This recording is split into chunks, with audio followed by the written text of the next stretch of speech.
Ladies and gentlemen, welcome back to Wichita, Kansas for the NBC World Series. Garo Von Dane with you live here at Wichita State University, Tyler Field, the site of the 91st Annual National Baseball Congress World Series. And the Goldpanners are ready to go here in Game 2 as they will take on a team from Texas called TPA Texas. They're the Texas Baseball Academy. And we'll take on the Goldpanners here this evening in the final game of baseball around the clock. Baseball started here yesterday at noon. And we've had games ever since, all through the night, in the early morning hours, and all the way up until now. This one's starting a little bit late because the previous game went pretty long with a final score of 15-8 as moving on, unbeaten right now, is the JC Brigade as they defeat the GPS Legends, the team the Goldpanners defeated yesterday. So the Legends fall to 0-2, and the Brigade are 2-0. They are in the same pool with the Goldpanners, and the Brigade will be the Goldpanners' opponent in their next game. And that will be on Tuesday. So Tuesday, 6 p.m. scheduled against the JC Brigade. But first things first, the Goldpanners coming off a tough, hard-fought win yesterday. The Panthers really had to battle. They were behind for most of the game, but got the comeback victory 10-7. Panthers used a 5-run 6th inning to get their first lead of the game. They lost the lead. It was tied in the 8th, 7-7. But the Panthers with a 3-run 8th inning, including a 2-run double for Vinnie Vincent Venverlo, to regain the lead for good and hang on for that 10-7 victory as the Panthers survived despite 4 errors and a slow start offensively. And, some shaky pitching yesterday for Fairbanks. Don't often give up 7 runs in a game. As we'll pause for the anthem.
NBC World Series here in Wichita, Kansas. Garo Von Dane with you live as the Panthers get set to take on TPA Texas. So Texas is 0-1 so far in the tournament. The Goldpanners are 1-0 after that 10-7 victory yesterday. Texas lost to Junction City, the Brigade, by a final of 11-7 yesterday. That game started 24 hours of baseball. Since then, a lot of finals. The Goldpanners defeated the Legends 10-7. As we discussed, the Hayes Larks were trailing Oklahoma and scored 6 runs in the 9th inning on 1 hit. As Oklahoma pitching staff fell apart in the 9th inning, and Hayes comes all the way back to win 9-8 in very unlikely fashion. So the Larks are 2-0, one of 6 unbeatens that remain here at the tournament. The Lone Star Kraken defeated the Seattle Blackfins 9-1. The Blackfins are now 0-2. Santa Barbara, another dominant run rule victory over the Hornets 10-0. The Studs even their record at 1-1 with a 7-2 win over the San Diego Stars. Derby, they're 2-0 after defeating Lone Star Collegiate 9-4. Hutchinson Monarchs also unbeaten at 2-0 with a 9-0 victory over Dodge City. And then just moments ago, JC Brigade finishing off a 15-8 win over the GPS Legends. Goldpanners 1-0. So is TPA Texas is 0-1 rather. The Brigade 2-0. The Legends 0-2. And so the Panners could set up a battle of 2-0 teams tomorrow night against the Brigade at 6 p.m. Again, this is the last game of the baseball round-the-clock edition this year. A lot of people stuck around for every game, and the staff working throughout the night. We were waking up in the middle of the night watching some baseball. I know Chris was keeping some of you updated on Twitter with scores. And in the middle there, we slept at some point. So now the Goldpanners lost the coin toss today, and they will be the road team. So they will bat first, as TPA Texas is on the field, and warming up is the big 6'5", 225-pound left-hander from Navarro Junior College, Hagen Tejerina. Tejerina, the big lefty on the mound to face the Goldpanners, who are wearing their navy blues with the pinstripes. And Texas wearing all white today with mostly black caps. But right fielder's got a white cap, third baseman has a red cap, so there you have it. Goldpanners trying to stay unbeaten here and hoping they shook off the rust yesterday as they really came to life late in that ball game offensively and cleaned up the defense. A 4-error day for Fairbanks. When do you see that? Never. Goldpanners baseball here on ESPN Radio Fairbanks, 107.9 FM and 8:20 AM. Great to have you with us. The Panners are back on the air. And we're also on YouTube on the Goldpanners page and on Facebook. And the first pitch is up and away to Mealy, all the way to the backstop. Owen Mealy leading off for Fairbanks. He'll be followed by the designated hitter Matthew Pinal. Ian Armstrong at first, batting third. Jamie Mullen in the lineup tonight. He's batting cleanup and playing third base. Vinny Venverlo in the 5 spot at second. David Shackelford center field and batting sixth. 2 balls and no strikes to Mealy. 7, 8, 9 spots are the new shortstop Sam Stevenson, back in the lineup tonight after departing early yesterday, suffering some heat symptoms. Christian Olea, the new catcher, is batting 8th, and Alex Garcia playing left and batting 9th. 3-0 out of the gates against Mealy. Owen yesterday had a 1-for-4 day at the top of the order and drew a bases-loaded walk to drive in a run.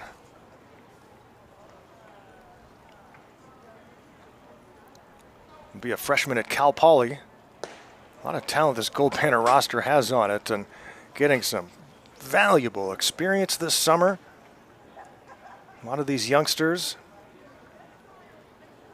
Mealy, Armstrong, they don't look like they're about to be freshmen. It's ball 4 to Mealy, a 4-pitch walk. And the Panthers have the leadoff runner aboard against the left-hander Hagen Tejerina. 6'5". On the mound on a hot day that says 93 degrees but feels like 103. But there is a nice breeze which really helps. It's weird to say, but in the shade, it's not all that bad. In the sun, it's a little different.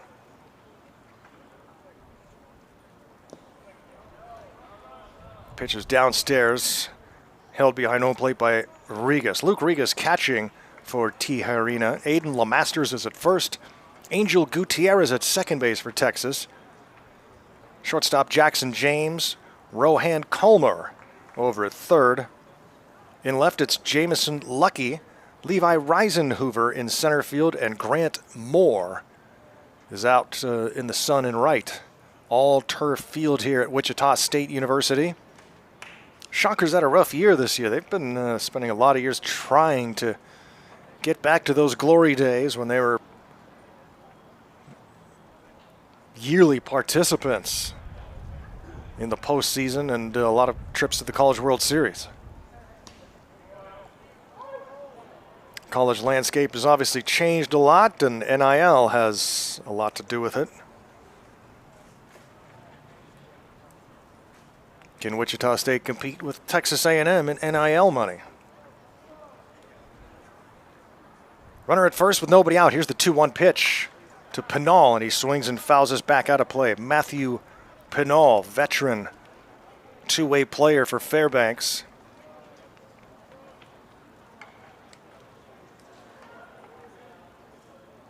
Good day yesterday for Matthew. 3 for 5 for the Goldpanners. Couple runs batted in, scored a couple. The left-hander's pitch. Right there for strike 3. Fastball on the outside half freezes Pinal. He goes down looking. And that'll bring up Ian Armstrong. Do we have a pitch speed clock on the scoreboard? Oh yeah, I never even saw that yesterday. And I was awful curious how that starting pitcher, how hard he was throwing against us. And I was told low 90s. And he had a good game against Fairbanks yesterday. Did Parker Edwards, 5 innings, 2 runs. But the second he came out of the game, they pulled him after 5. And then the next couple of guys couldn't get an out and were just walking batters. And that's when the Panthers were able to come back.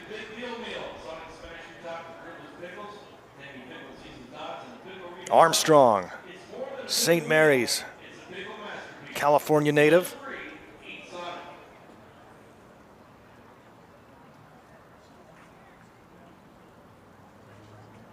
Runner at first and 1 down. Takes a ball high. 2 balls and a strike. So T. Harina has been falling behind hitters so far in this game. Glad to have you with us on PannerVision as we carry these games in audio-only style. And again, you can pull up the NBC's official video feed and then listen to us. And also glad to be back on radio in Fairbanks. Hope everybody's doing well in the Golden Heart.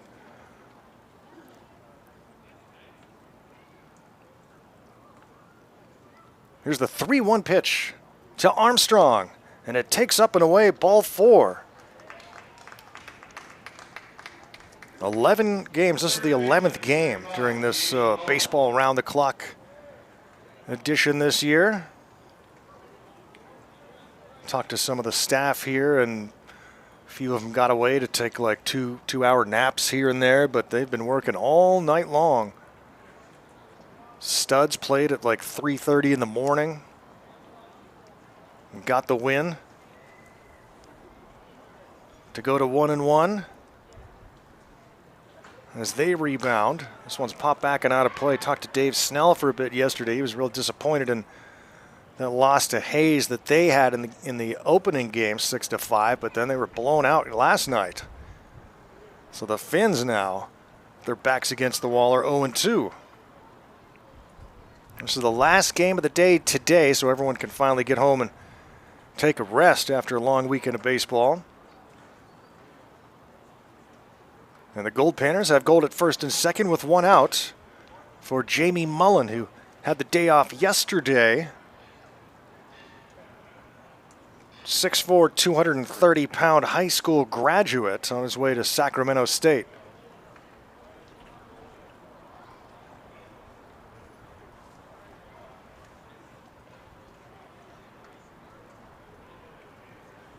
The left-hander's pitch. Down and in. Goldpanners in business here without having to swing the bat.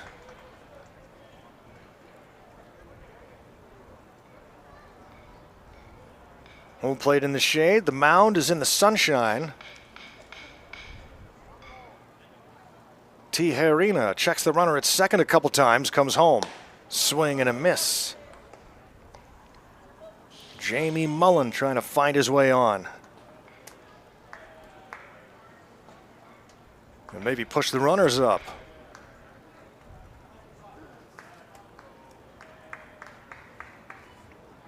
Some hardy souls here who have made it through all these games. Swing and a miss. Mullen strikes out, so a couple of strikeouts, a couple of walks in the inning. And that brings up Vinnie Vincent Venverlo. After Venverlo would be David Shackelford. Venverlo, freshman from San Diego. Had that big 2-run double in the 9th inning yesterday. Or in the 8th inning, rather. Bottom of the 8th. And he hits this one high into left, but coming in and looking up to make the catch is Jamison Lucky. Panners had 2 on with 1 out, but do not score. We'll go to the bottom of the 1st inning. No score. Goldpanners and Texas. You're listening to Goldpanners Baseball on PannerVision and ESPN Radio Fairbanks.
Goldpanners Baseball on PannerVision and ESPN Radio Fairbanks, 107.9 FM and 820 AM. Brought to you by Diamond Fencing and Fairbanks Community Food Bank. Garo Von Dane with you live here as the Panthers make their return to the NBC World Series in Wichita for the first time since 2019.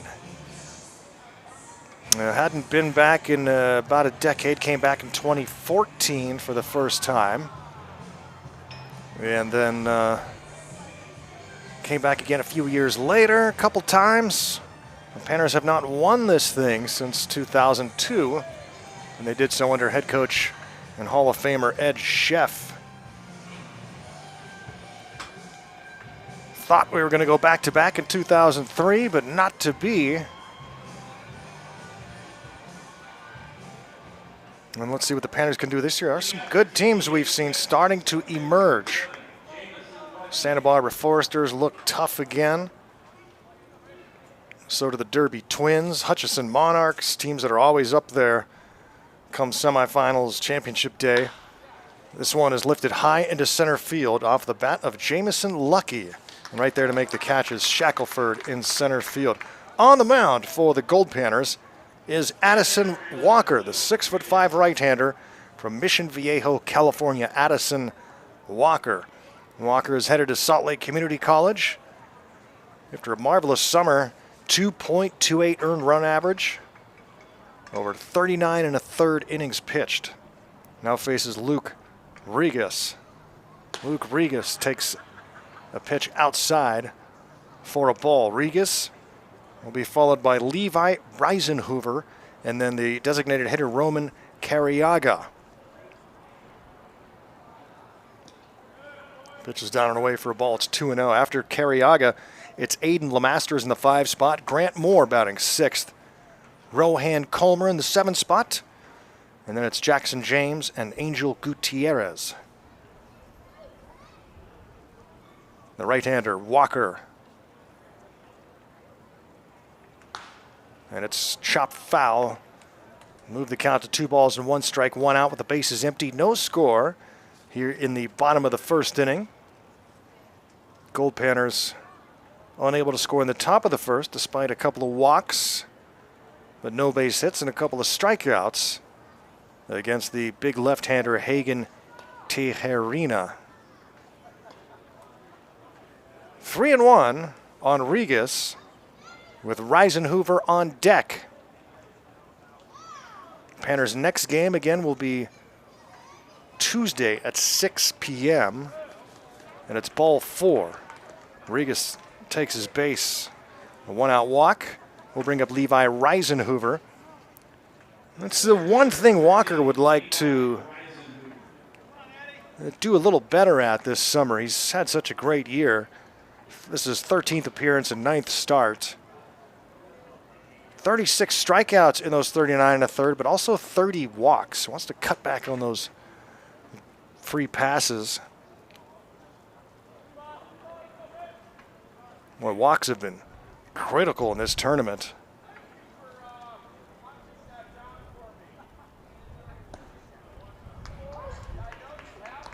I hear Mickey down there.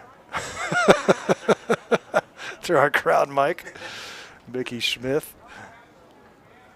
You can hear him from anywhere in the stadium. A local celebrity, if you will. Runner takes off from first and it's chopped foul.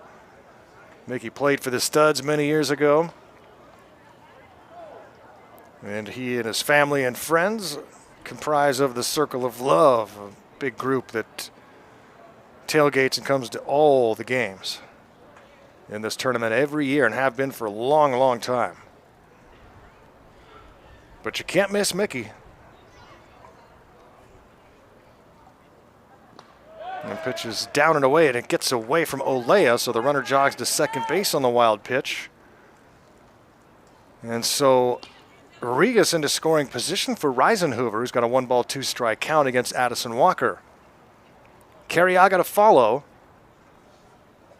Goldpanners have been a lot of stuff posted on Facebook page and Instagram, and I've been keeping everyone up to date on Twitter. This one is smashed high into right center field. On the run is Shackelford looking up, and he watches it sail over the center field fence for a 1-out, 2-run home run for Levi Reisenhoover.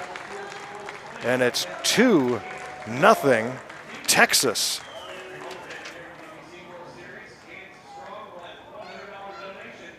Boy, oh boy, that happened to the Goldpanners yesterday, but it was in the 7th inning.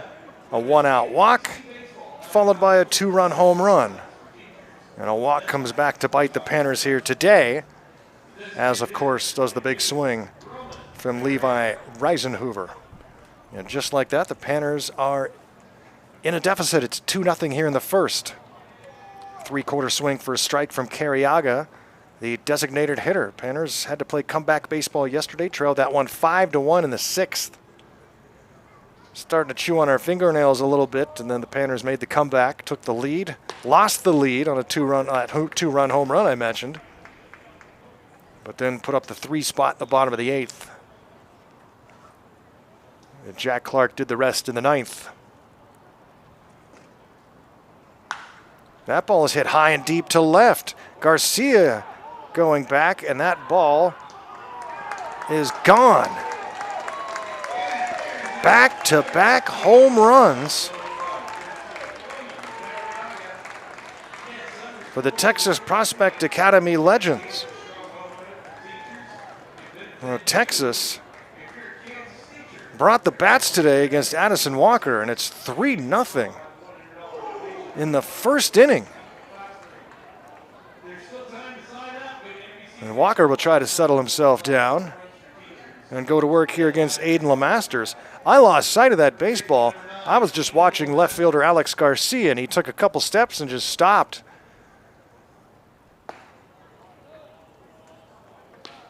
And a couple of long home runs. The one by Reisenhoover hit over the center field fence. It's 390 to center. Down the left, it's 330. The gaps are 375. Back-to-back home runs against the Goldpanners. That has not happened this summer.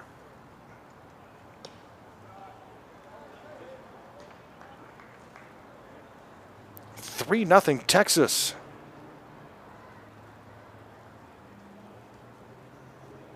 Here in the hot Kansas sun. It's heat nothing for these Texas boys.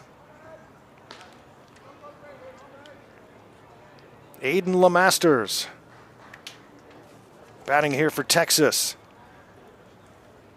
He's in the transfer portal, 6'2", 200-pound right-handed hitter. He spins out of the way of that pitch, and it's ball 4, so another walk.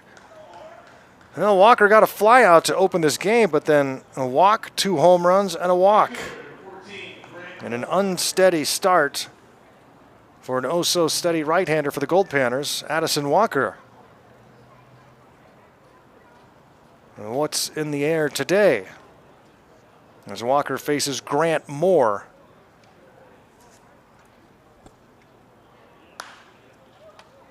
Grounded left side foul. And I would say that if Moore is able to reach, we might see a visit to the mound from pitching coach Vince Payne.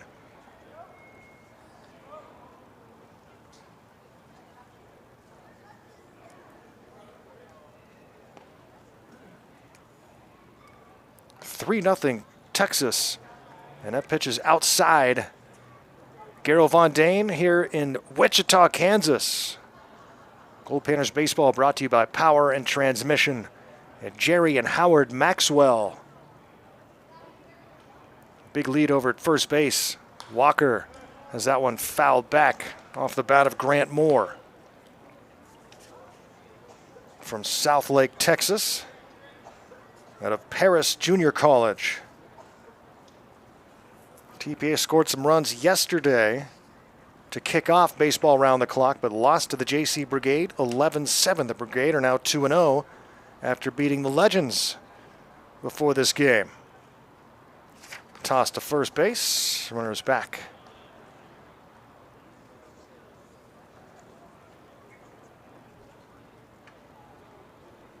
Goldpanners one of 6 unbeaten teams that remain here at the tournament.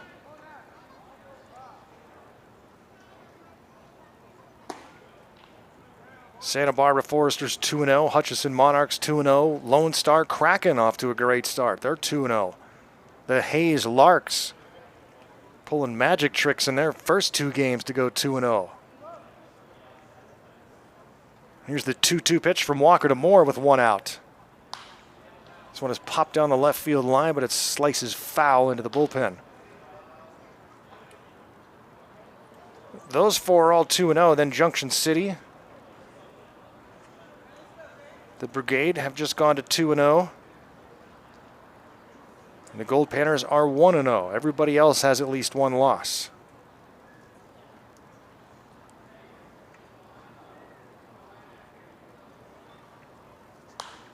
Popped foul out of play again. Other teams that have 2 losses and no wins. The GPS Legends. The Seattle Blackfins are 0-2. Oklahoma, who dropped that game to Hayes despite having the huge 9th inning lead, they are 0-2.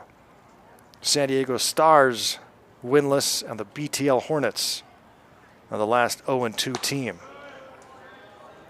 3 of 4 in each pool will advance to the quarterfinals.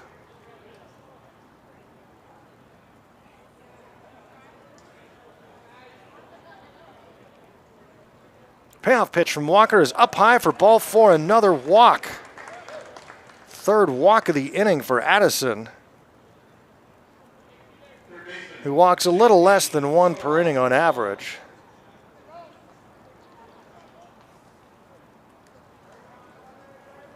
And Walker has to find a way out of this. He has already surrendered 3 runs in the first inning, and Texas wants to do as much damage as they can. Walker misses up high for ball 1. 70-mile-per-hour pitch up high. And Carlos Gonzalez, head coach of the Goldpanners, is making the walk to the bullpen. Both runners take off, and that one's ripped into left. But Garcia comes in to make the catch and throw to second for the double play. And Walker, just like that, is able to put an end to this first inning, thankfully, as the double play ends the first, but not before the Legends, or before Texas, rather, scores 3 runs, including 2 home runs in the first. It's 3-0 Texas as we head to the second. Goldpanners Baseball live from the NBC World Series in Kansas on PannerVision and ESPN Radio Fairbanks.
'91st Annual NBC World Series from Tyler Field here at X Stadium on the campus of Wichita State University.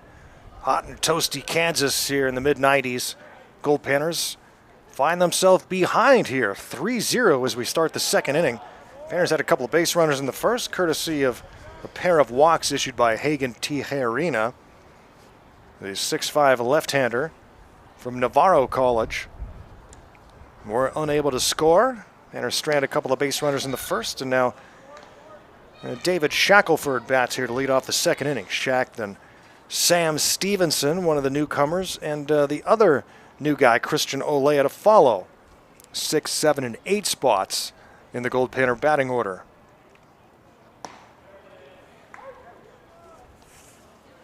Strike called on Shackelford. It's 2-1. Tijerina was falling behind Goldpanner hitters consistently in the first, but Panners couldn't take advantage. That one is fouled off by Shack, so it's 2-2. Great to be back here in Kansas after a bunch of years away. Been spending the last couple days catching up with old friends. 6 years since we were here. Chris Carlson's first time to Wichita. He's on cameras and controls here in the press box.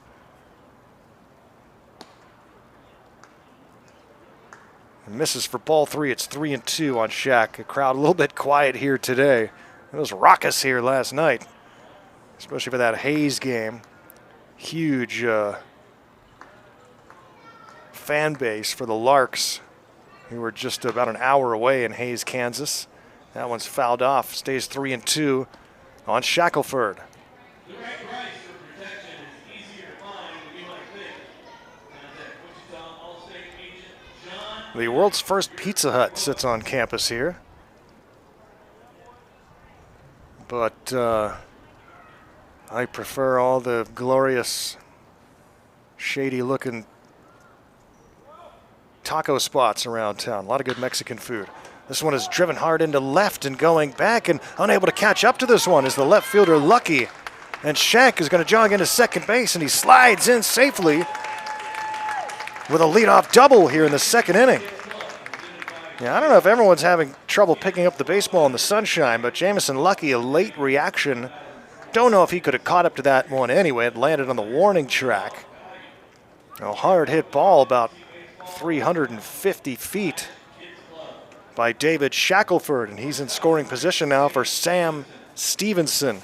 Stevenson started the ball game yesterday, his first appearance as a Goldpanner, but had to depart after 3 innings.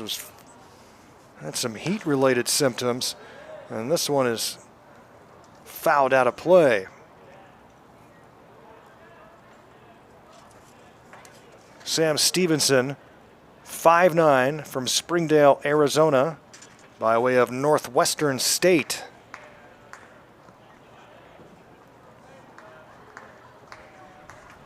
And he's a starting shortstop. Goldpanners lost Luke Shermer for the summer.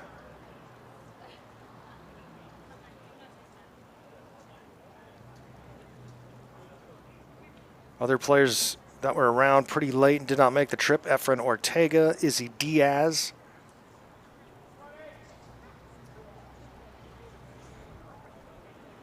Here's the left-hander's 1-1 pitch. This is for ball 2.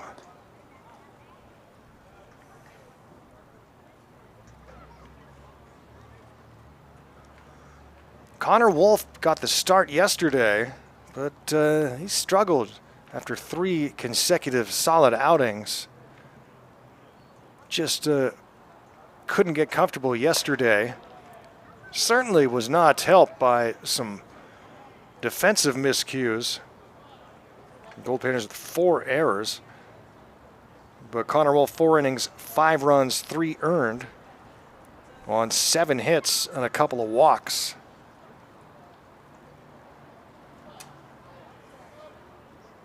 Here's the 3-1 pitch.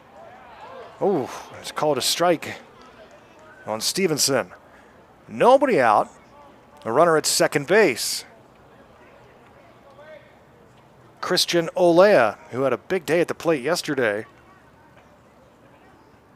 going 3 for 5, is on deck.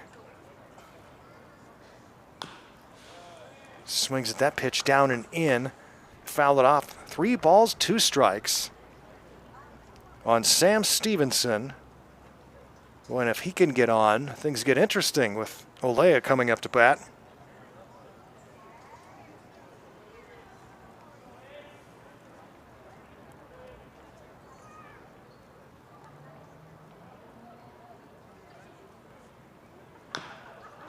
Fouls that one off to stay alive. Even though we're on audio only on PannerVision, you can get in on the YouTube chat. You can also listen to us on Facebook, and of course, if you're up there in Alaska, you can tune in on ESPN Radio Fairbanks, 107.9 FM and 820 AM. 3 balls and 2 strikes to Stevenson. Called strike 3, comes all the way back to strike out Sammy. That's the 3rd strikeout for Hagen Tijerina. Catcher number 27, Christian Olea. You're now the tall catcher Christian Olea. He just wrapped up his career at Arkansas Tech under Goldpanner third base coach Dave Dawson. Matthew Gonzalez coaching at first. Goldpanners are led by field manager Carlos Gonzalez. 3rd-year Goldpanner coach, 2nd-year field manager, and lover of all things Fairbanks.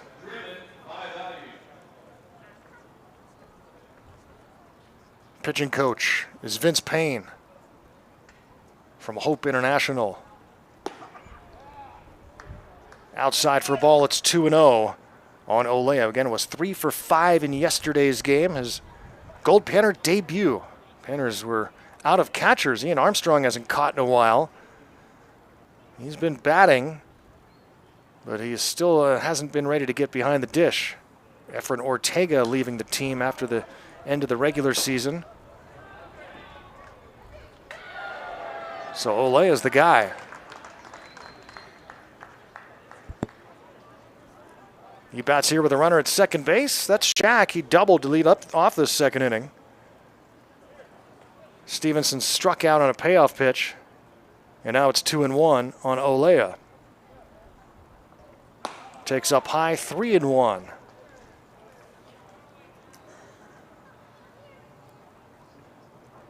Pitch clock in effect here, 20 seconds between pitches. And 90 seconds between innings to keep the pace moving. It didn't help the game before this one or hours yesterday that went 3 hours. It's ball 4 to Olea. So third walk issued by Hagen Tijerina, and that prompts a visit to the mound. Coach for Texas is Josh Beasley, as he calls time. Congratulations to the family of the Cobra, Dave Parker, who finally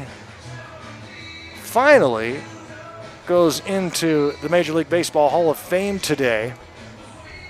But tragically, it's a very bittersweet situation because, of course, Parker passed away in just the last couple of months. Was not able to be there for his own induction, which sadly was just way too late. He should have been in long ago. The Cobra's family released a poem that he wrote. I put that on my Twitter page today. Pretty awesome that Dave Parker wrote a poem about his induction into the Hall of Fame.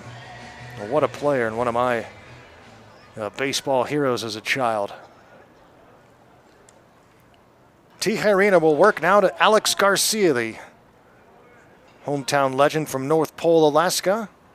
He's going to start a coaching career at Butte in Chico, California. After we wrap up this tournament, he's going to drive straight out to California from here. 3-0 Texas. Goldpanners threatening, though, with 2 on and 1 out. Garcia takes a strike on the inside corner.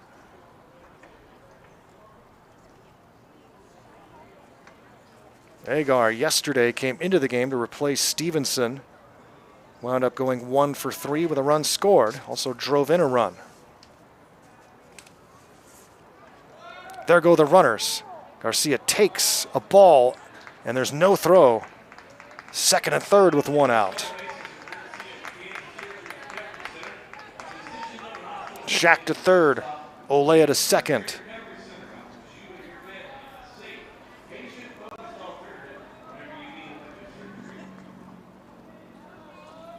Panners trying to get on the board here, trailing by 3. A 2-ball, 1-strike count on Garcia with Mealy on deck, and time is called. Nice breeze blowing right to left. And I'm not sure what Tijerina is pleading right now on the mound. I don't know if it has something to do with the pitch clock.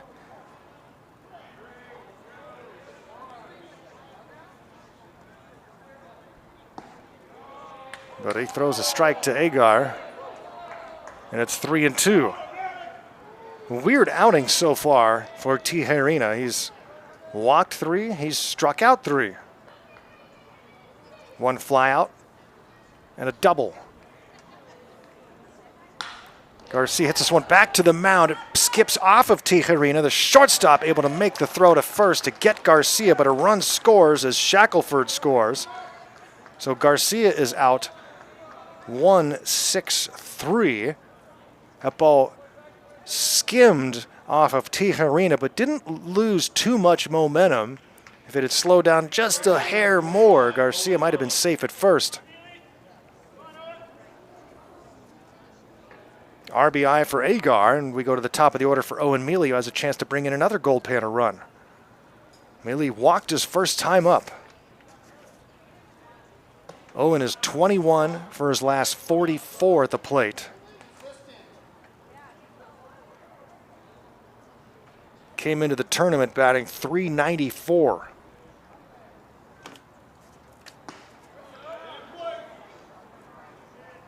One and one. Top of the second inning. Goldpanners baseball. Brought to you by Revive Medical and Alaska Oil and Gas Association. Thanks to all of our sponsors for Goldpanners baseball back in Fairbanks. 2 balls and a strike on Owen Mealy. Garrow Von Dane on the broadcast. Chris Carlson engineering. Here from X Stadium in Wichita, Kansas. Fouled back, out of play.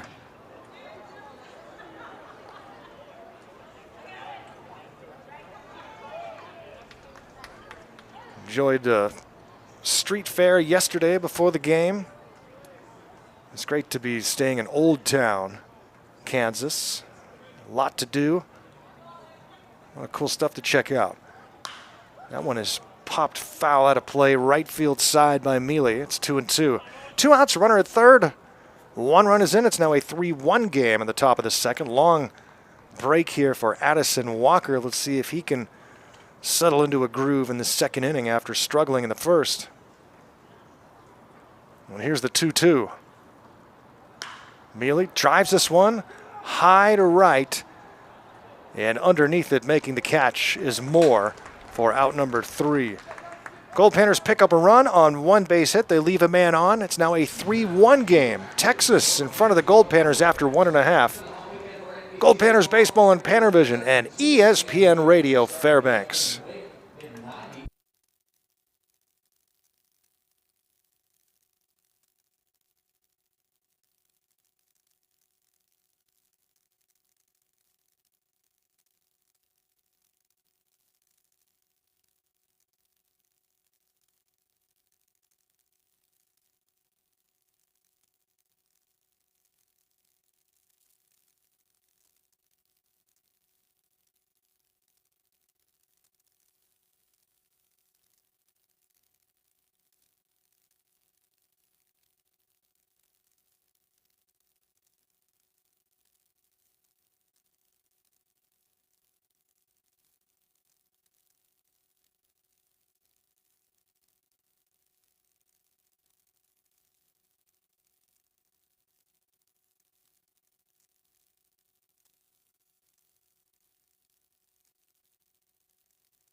Great to be with you live from Kansas. Hot and sunny evening here in the Sunflower State. Great to be back here. It's a really fun town. Goldpanners have the day off tomorrow. Sounds like we're going to have a pool party tomorrow. Hey. Bring your swimsuits. I can't even remember if I brought mine. That's a shame. Now I'm concerned. I don't want to buy another pair. I keep buying them everywhere I go. Now I have more swimsuits than years left in my life. Addison Walker on the hill for the Goldpanners, who trail it here 3-1 in the bottom of the second. Maybe we'll just go birthday suit swimming tomorrow. Not to make everyone ill. Addison Walker with a 2-ball no-strike count on the leadoff spot here in the second inning.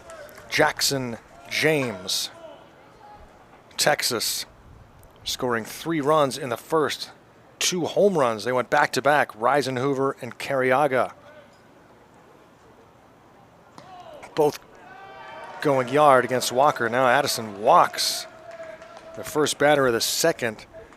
That is the 4th walk for Addison Walker out of the first 8 batters he's faced today. And Coach Gonzalez pointing towards the bullpen. And the bullpen coach, Matthew Gonzalez, runs out, and someone's going to start throwing. As Addison Walker can't find his footing yet. Throw to first. They've got the runner picked off. Well, the Panthers have done this a couple of times here in the tournament. Christian Olea back picks. Jackson James, one down.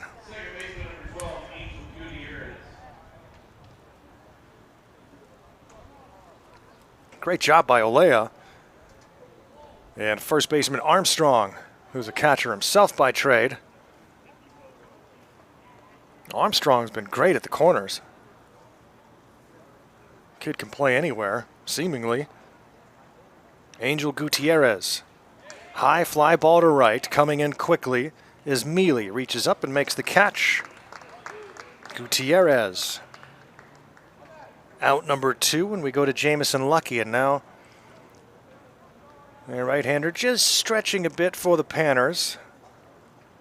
But Walker with a chance to settle in here a little bit after the pickoff and then the fly out. And let's see if he can take care of Jamison Lucky at the top of the order. He's 0 for 1, flew out to center field his first time up.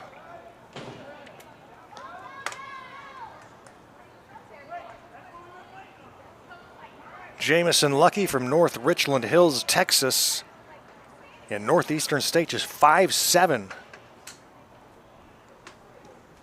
Throws that one to the backstop, does Walker. Panthers wearing those navy blues with the pinstripes that were unveiled at the Midnight Sun game.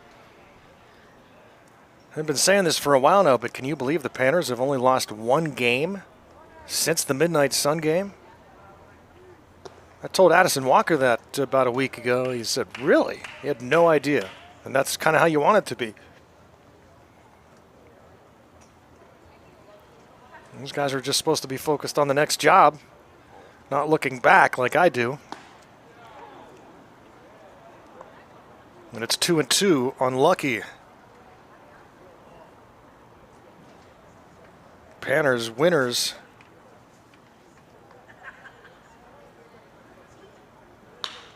In every game except one in the past month plus. That was grounded to short. The baseball is dropped by Stevenson, so can't even make a throw. And the runner is safe at first as Lucky reaches first with 2 outs here in the second inning. And that is a base hit for Lucky. And that brings up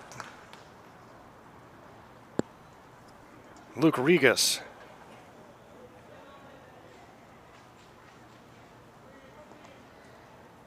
Regas walked and scored. Smokes that ball, but foul. The right-hander getting loose in the Goldpanner bullpen.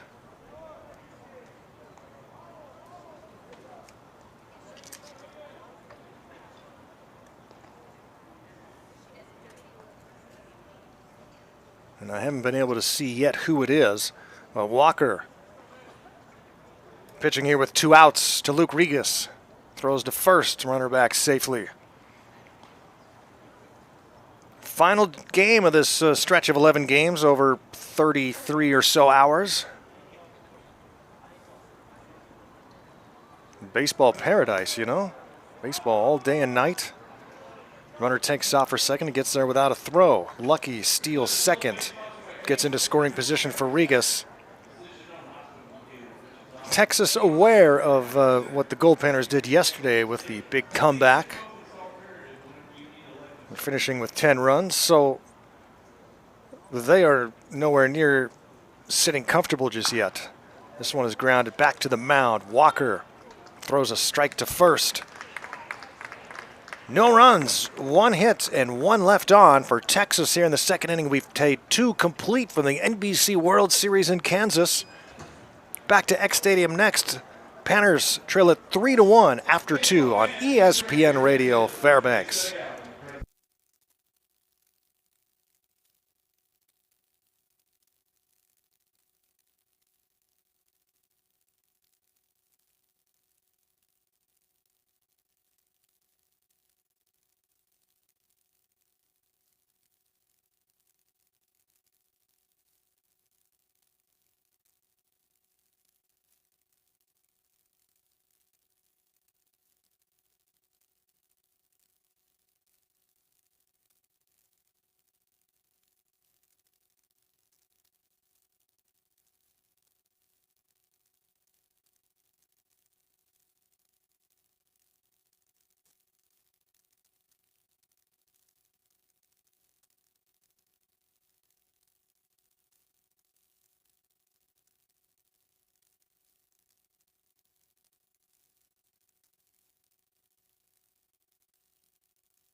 We head to the third inning from X Stadium here on the campus of Wichita State University. Garrow Von Dane live as the Goldpanners trail Texas 3-1 after 2 innings.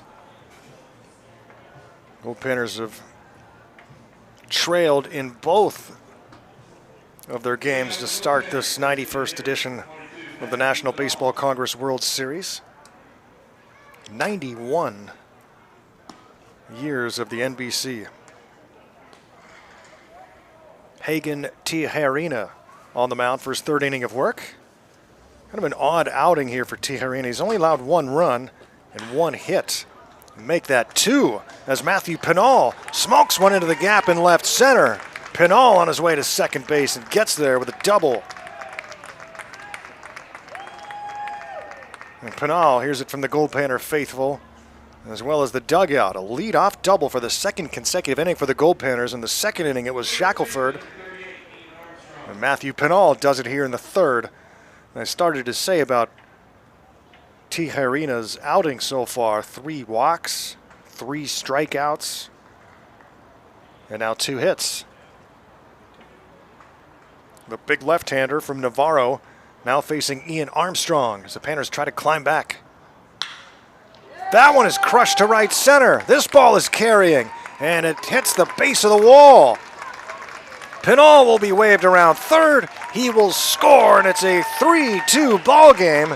Armstrong drives in Pinal for the Goldpanners. Back-to-back gappers. And Fairbanks back to within 1. Just like that here in the third inning, and that brings up Jamie Mullen, who struck out swinging in the first. So now the Panther bats coming to life. And 1 run away from equaling this 3-3 ball game with Texas. Corner infielders creep in a little bit. Jamie Mullen, wearing number 35.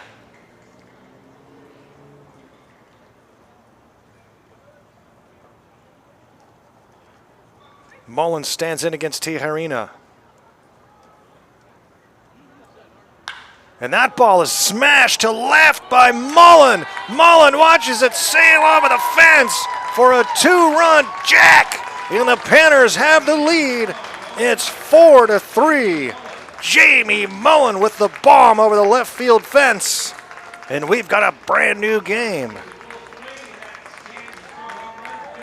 I was about to say Mullen has a big power bat. We haven't seen a lot of home runs from him this year.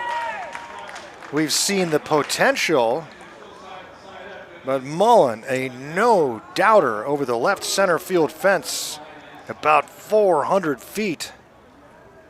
And Jamie has his second home run of the season. Couldn't come at a better time. Boy, 3 batters into this third inning, and the Panthers have a 4-3 lead.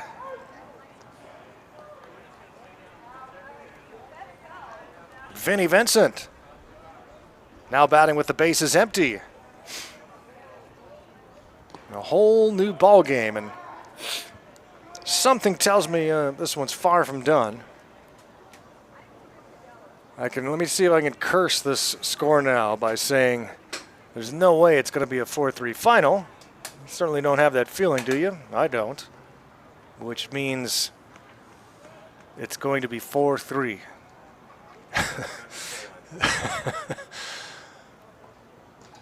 The left-hander steps off the mound. You see the W on the mound, which always has looked odd to me. It looks upside down.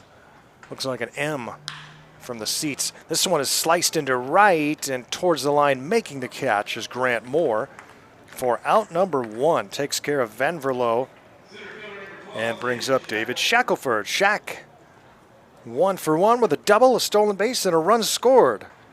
Began the tournament batting .323. Shack was a brief resident of Panner Manor this summer, a distinction few can boast about. Junior from Hope International in La Habra, California. Had to say goodbye to Panner Manor last week, but just for now. We'll see you again in a few months. 2026 Goldpanner baseball.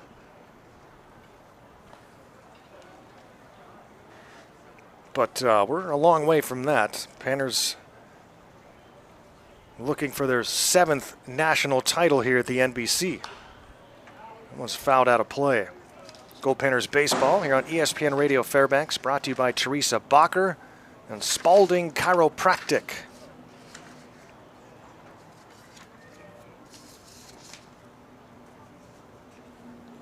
Top of the 3rd inning, the Goldpanners jump all over Texas here in the 3rd to the tune of 3 runs before the first out was recorded. Texas not panicking though. No one throwing in the bullpen. Hoping that it's just a brief hiccup for pitcher Hagen Tijerina. It's now 2-2 on Shaq. Again, the Goldpanners will play their final game of pool play tomorrow night at 6. And then after that, we will reveal the remaining teams that will move on to single elimination action as Shaq strikes out, and the seedings and matchups. This year, doing something interesting, they are not putting up the brackets until after all the pool play games have been completed. The reason being that they were finding that teams were trying to lose games to get certain matchups or times. And that, of course, hurts the integrity of the tournament. So this way, no one can feel compelled to try and drop a game for what they would perceive to be a better position for a quarterfinal matchup, which I think is a good idea. This one's up and away on Sam Stevenson. Struck out looking in the 2nd inning against Tijerina, who's trying to settle down after the 3 consecutive extra base hits and the 3 runs for the Goldpanners to open up this 3rd.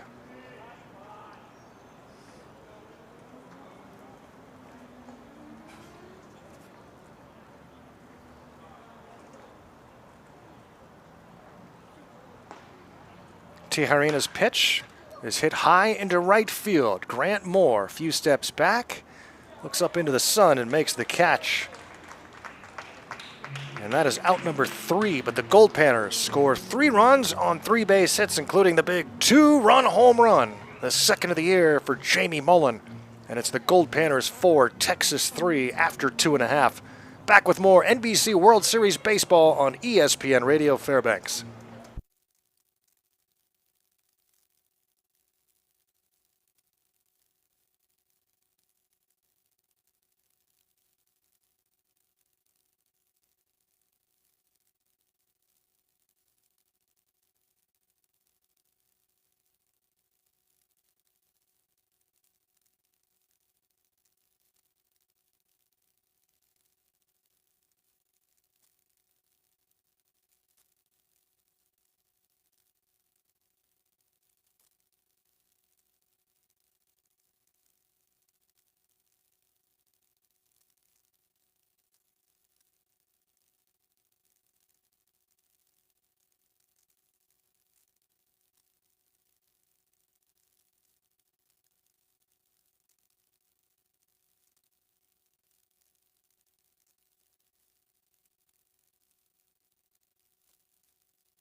Goldpanners baseball live from the NBC World Series here in Wichita, Kansas. Brought to you by Lenny and Patty Regan and the Usabelli Coal Mine. Usabelli Coal Mine sponsors the Goldpanner game every summer in Fairbanks. Appreciate all of our sponsors, including Clapp, Peterson, and Teamison. Panners on ESPN Radio Fairbanks, 107.9 FM and 820 AM. If you're in the car, we're also broadcasting audio on the Goldpanners YouTube page and on Facebook. Addison Walker pitches here for the Goldpanners, who have the lead now, 4-3 as we start the bottom of the third. Walker facing Reisenhoover, Carriaga, and Aiden LeMasters. Reisenhoover with a 2-run home run his first time up. Takes a strike. It's 1-2 against Addison Walker, who was at Incarnate Word this past season, now headed to Salt Lake Community College. Inside for a ball. Garrow Von Dane here live. Good to be back here at the NBC World Series. It was started by Hap Dumont in 1935. It was played at Lawrence Dumont Stadium all the way up until 2018 when that field was demolished. A new park has been put in its place for the AA affiliate of the Minnesota Twins, the Wichita Wind Surge. 3 balls and 2 strikes. Reisenhoover swings and misses for the strikeout. First strikeout for Addison Walker today, and hopefully that pumps him up a little bit, as well as the Goldpanners scoring 3 runs and getting the lead. Here's Roman Carriaga, the designated hitter.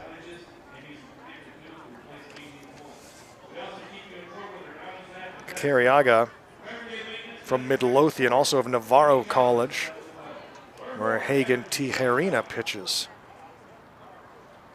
The NBC reached the height of its popularity in the 1950s and 60s, as this one's lined into center field by Carriaga's second hit of the game. 1-out single for Roman brings up Aiden LeMasters. In the 50s and 60s, this tournament was humongous, and it was on the radio all around the United States. Teams from around the world competing. I mentioned yesterday Satchel Paige competed in the very first NBC World Series. But a lot of stars have played in this tournament through the years. Mark McGuire, Roger Clemens,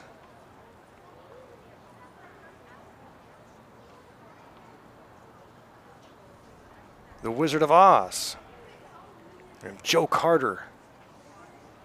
Ozzie Smith, of course. For you youngsters who don't know who that is. Long-time Hall of Fame shortstop for the St. Louis Cardinals. And Joe Carter, of course, World Series champ. And former Wichita State Shocker as an All-American.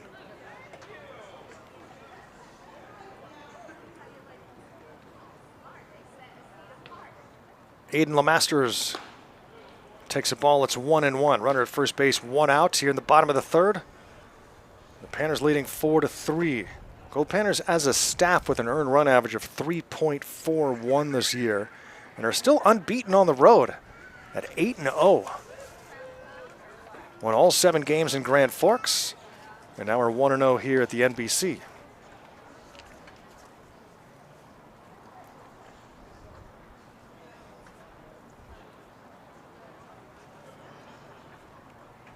Panners overall in the season 32-5. And have won 13 games in a row and 25 of their last 26.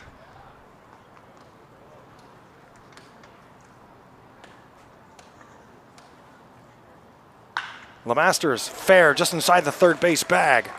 Garcia hustling after it into the corner. Rounding second is Carriaga. He'll stop at third.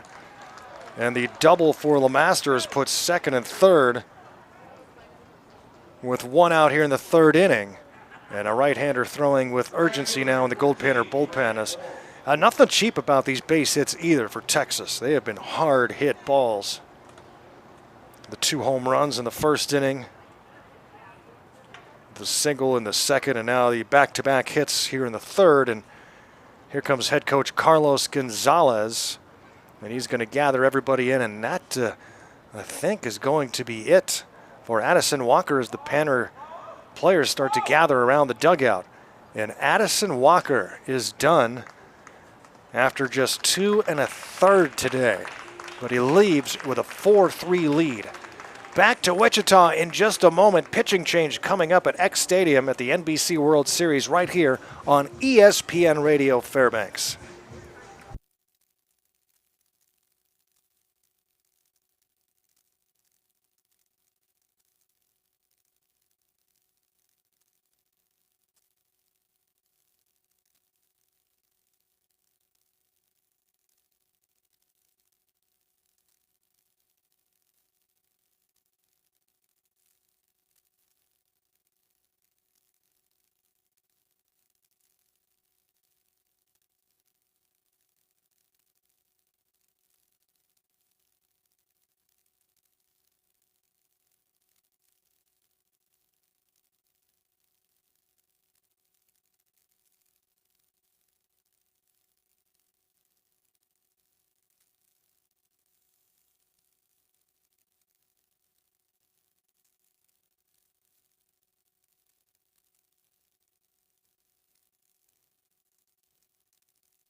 Pitching change for the Goldpanners here in the third inning. The call to the pen comes with 1 out in the bottom of the third inning as Addison Walker departs after 2 1/3, and into the ball game comes number 1, Ian Moore.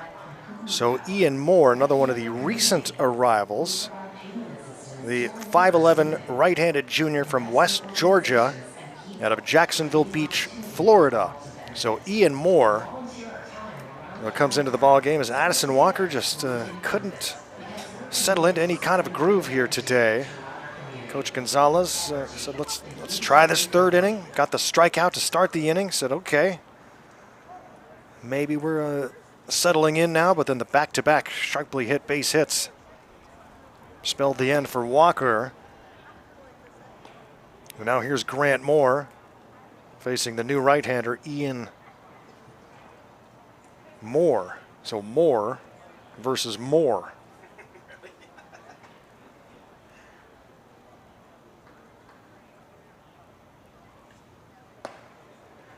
And the pitch is up and away for a ball. Second and third with 1 out.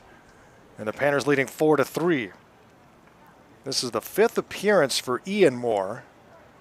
He's thrown a total of 5 1/3 innings and not given up a run on 4 base hits. He has struck out 6 and walked 3. But he falls behind here 3-0 on Grant Moore, who walked in the first inning. Addison Walker is still responsible for the runners at second and third, so the book's still open on him. Ball 4. Fastball inside. So a 4-pitch walk to Grant Moore.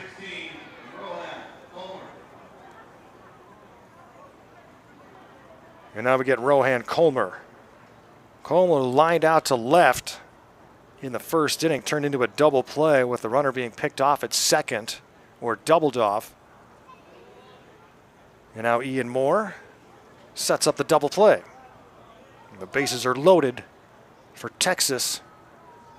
And Rohan Colmer at the plate against Ian Moore. The right-hander's pitch in for a strike. Off-speed pitch at 78 miles an hour.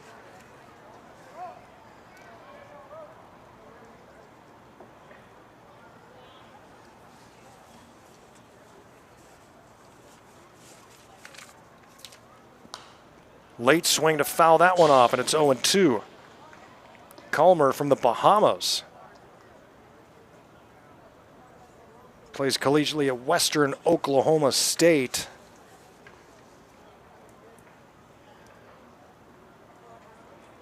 And the 0-2. And he swings and hits this one into shallow center field. Shackelford racing in to make the catch. Throws to second and double play. For the second time in the game, a runner doubled off at second for Texas, and that ends the third inning. Great work for Ian Moore and David Shackelford.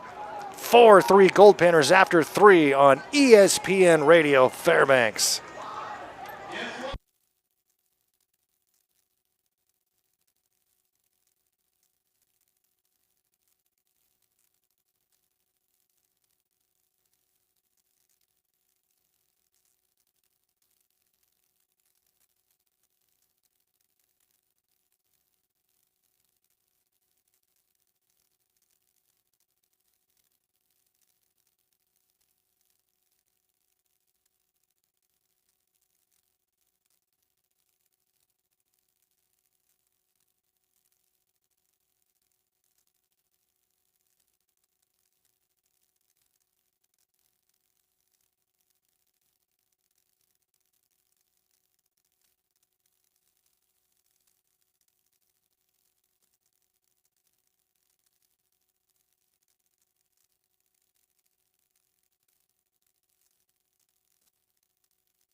Garrow Von Dane here in Wichita, Kansas.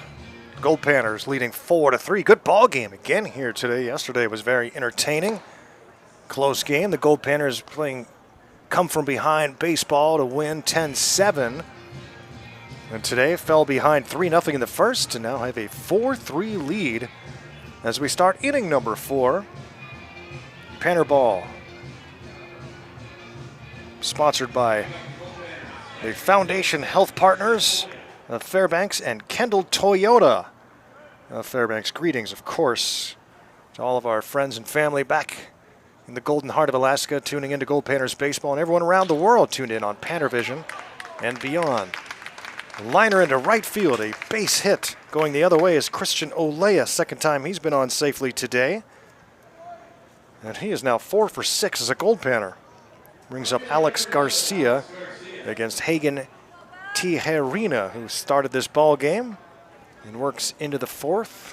But now a right-hander starting to throw in the Texas bullpen. Between innings, they called upon everybody who has been here for every game of baseball around the clock, and it is a whole mess of people that are marching out to check in. They have to check in periodically to prove that they're here. And they are checking in one final time, and there is a mess of people. I thought it was going to be 7 or 8, but it's like 50 or more who have been here for every baseball game starting at noon yesterday. This is the 11th game. Some hardy baseball souls hanging out in the crushing heat of Wichita. It cools off a little bit at night, but these folks are used to it.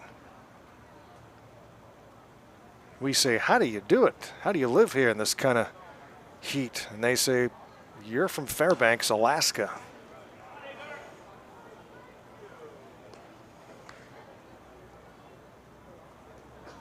Alex Garcia from North Pole, Alaska, where it's Christmas every day.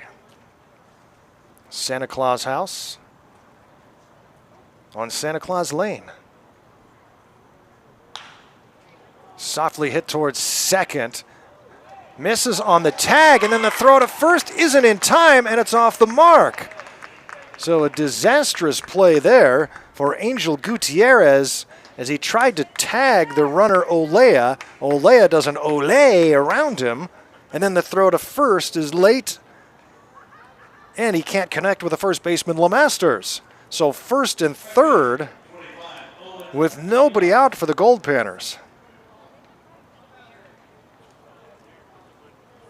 The error charge to second baseman Angel Gutierrez. And the Panthers in business here in the fourth with Owen Mealy at the plate. Boy, this is a great chance here for Fairbanks, and Mealy pokes one down the right field line on the hit and run. In to score is Olea. Garcia flies around third and scores, and a two-run double for Owen Mealy. Everything worked to perfection there. Runners were on the move, and there was a lot of room down the right field line with the right-handed hitting Owen Mealy there. And just really smart hitting by Mealy to put it down that right field line. Hit it where they ain't, and Mealy does it to perfection to bring in a pair of runs, and it's now 6-3 Fairbanks in front of Texas. I was telling some folks yesterday here in the stands, we were reliving the game the Goldpanners won yesterday, in which a steal of third base by Mealy, in which the Panthers were having trouble scoring runs until the bullpen imploded for the GPS Legends. And the Panthers all season long have been very good at taking advantage of opponents' mistakes. When you open the door, the Panthers will gladly walk right through, and that's what happens again here in the fourth after the error. And still nobody out in the inning, and Matthew Pinal the batter. You knew the error was going to be costly because it put runners at the corners with nobody out, and you had the meat of the order up. Mealy, Pinal, Armstrong, Mullen. So Tijerina far from out of the woods here in the fourth inning with Pinal standing in. 1 for 2 with a double so far. Matthew on the season is 17 for 37, and he hits this one deep to left center. It one-hops the wall, and it bounces over the fence for a book rule double. That will bring in another Goldpanner run as Mealy scores, and Pinal into second base with his second double of the game. And now a visit to the mound, and we'll see what happens now with Hagen Tijerina as the Panthers are starting to smash baseballs off of him, and that is it. Tijerina is out of the game. Pitching change coming up here at X Stadium. The Goldpanners have taken a 7-3 lead over TPA Texas here in the fourth. We'll be back to X Stadium next on ESPN Radio Fairbanks.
Pitching change here at X Stadium, 91st National Baseball Congress World Series, Game 2 for both of these teams in pool play. Panthers are 1-0. TPA, Texas 0-1. Texas Prospect Academy, that's what the TPA means. The new pitcher into the game is Brock McCown. Brock McCown from Argyle and Paris Junior College. A 6-foot right-hander. So everything changes now for the Panthers. Instead of the big 6'5" lefty, it's now the 6-foot right-hander McCown. T. Harina departs after 3+. Book still open on him.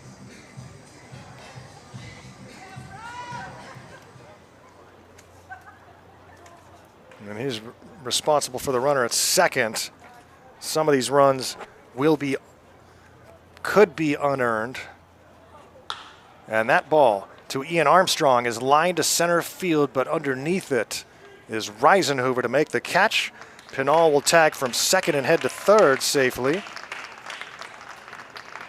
Armstrong lines out to center field. First out of the 4th inning. The Goldpanners now leading 7-3. We make that 8. Wait, let's see now. 8-3 now. As I add up the scribbles on my score sheet.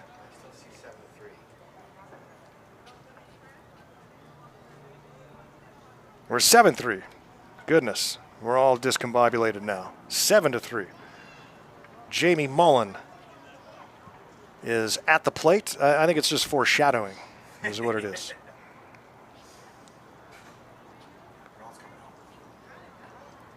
The 1-0 to Mullen from the new right-hander Brock McCown. And it's popped up. Playable for the shortstop James. Back onto the green turf, and he makes the catch. And Mullen is out number 2, so McCown quickly gets 2 outs. And now we'll try to take care of Venverlo and leave Pinal stranded at third.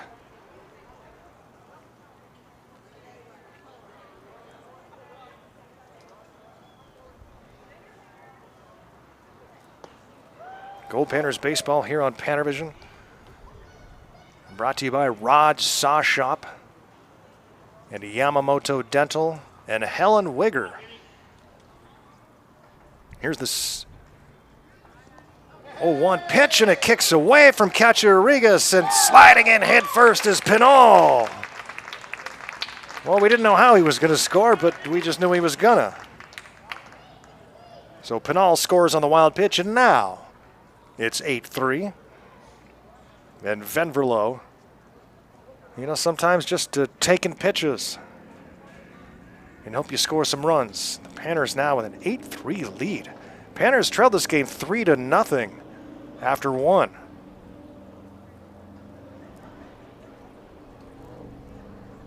But how huge is that error earlier this inning? The leadoff single for Olea. Alex Garcia grounds a routine ball to second, fielded by the second baseman Gutierrez. He reached out to try and tag the runner, missed, and then threw late to first, and he threw it towards the dugout.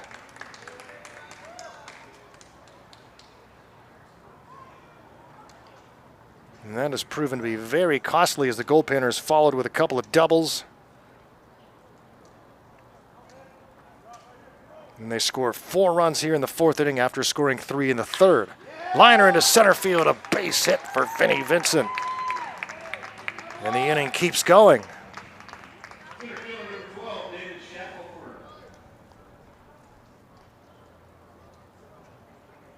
And here's David Shackelford. Goldpanners made the call to the pen in the 3rd inning. Ian Moore came in, walked the first batter to load the bases, and they got a fly out, double off, double play. With the same player for Texas being doubled off to end an inning. It happened to him twice already in the game, to Aiden LeMasters. Crazy. You can watch 1,000 baseball games and still see things you've never seen before.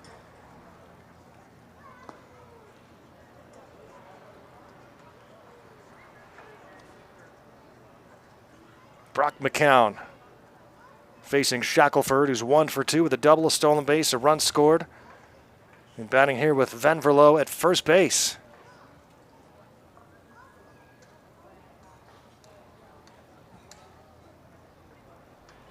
Throw to first, runner back safely.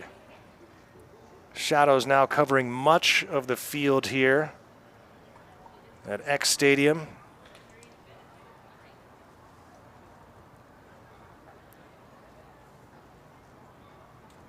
This is just a unbelievable ballpark, especially for a college team. This one's grounded foul, third base side.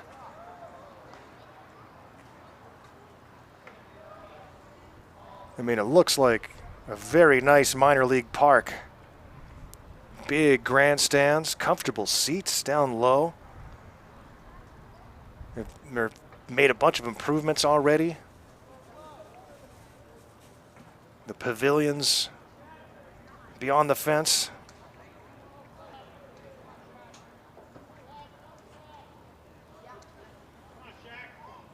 Might go back to college, Chris.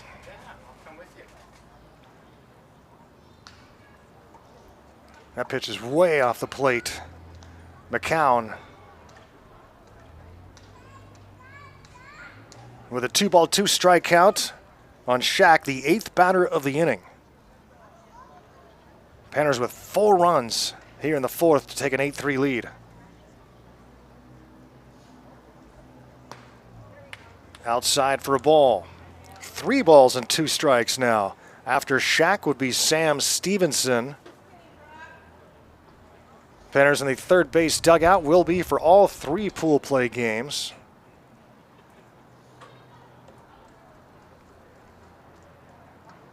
And now the payoff pitch. All over that one, but hooking it foul is Shackelford. Panthers have won this thing 6 times, but not since 2002. Brendan Ryan was on that team, went on to good major league career with the Cardinals and Mariners, among other teams. But that was a great team, top to bottom.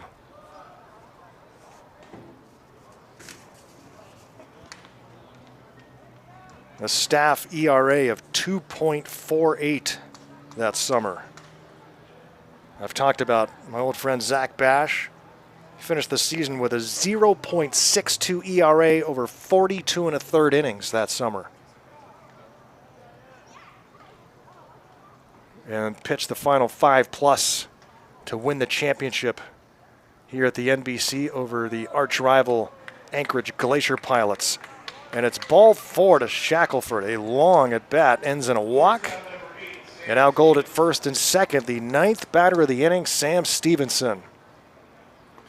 And Stevenson now could really put the Goldpanners in the driver's seat and endanger this Texas team. Pardon me.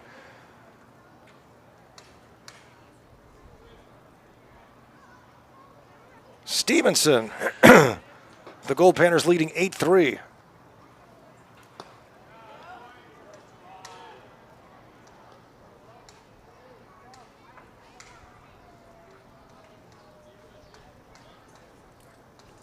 Ball and no strikes from McCown to the diminutive Stevenson.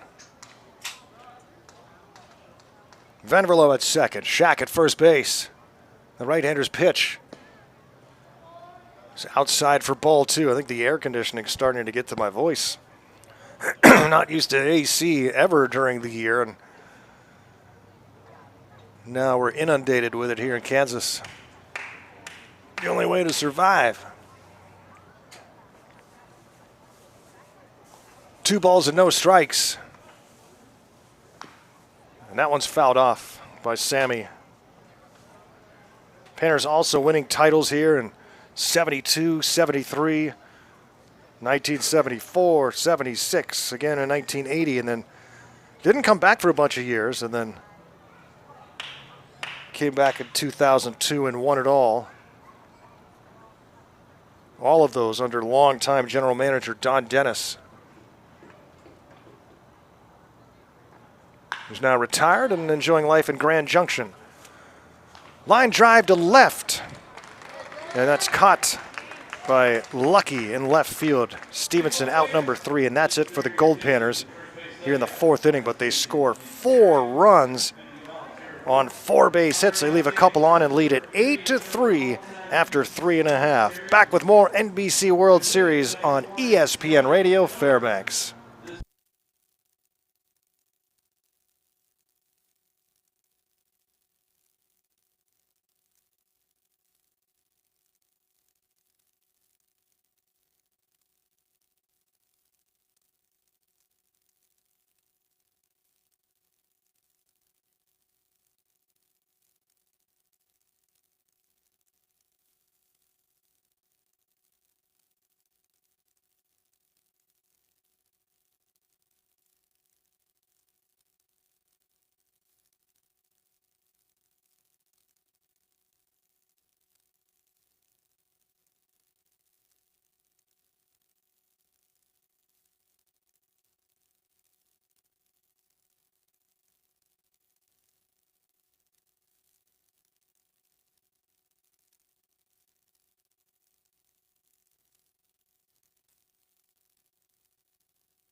Goldpanners baseball here on ESPN Radio Fairbanks, brought to you by local 375 plumbers and pipe fitters and Mountain River Marketing.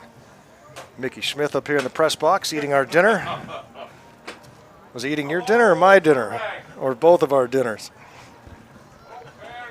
But he's right. We didn't pay for it. He's got that part right. Oh. Goldpanners baseball here on PannerVision, Facebook, and ESPN Radio. Back home in the Golden Heart of Alaska. Ian Moore back out for his 2nd inning of work. And the first pitch is grounded towards short off the bat of Jackson James. And Stevenson to Armstrong. Takes care of James, 6-3 ground out after a long top of the 4th. Goldpanners bat around, scoring 4 runs. So Panners scoring 7 runs in the last 2 innings. Panners trailed this game 3-0 after 1, and now have scored 8 unanswered. Here's Angel Gutierrez in the 9 spot against Ian Moore.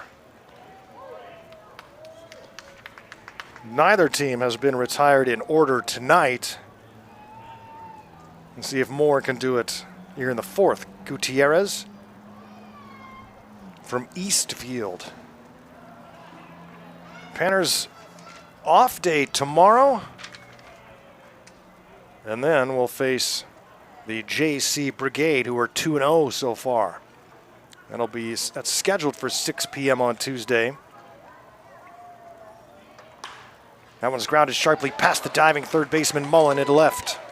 A 1-out single for Gutierrez has to stop at first as Garcia gets to the baseball quickly. And we go to the top of the order for Jamison Lucky. Alex Garcia has played everywhere for the Panthers. In the final home game of the season, he played all 9 positions. Started behind the dish and went around every position and pitched in the 9th inning, and then came out to a thunderous applause from the home fans cheering Agar in what probably was his last ever game as a Goldpanner. 4 seasons. And who knows? Maybe we'll get him in the lineup a few times next summer.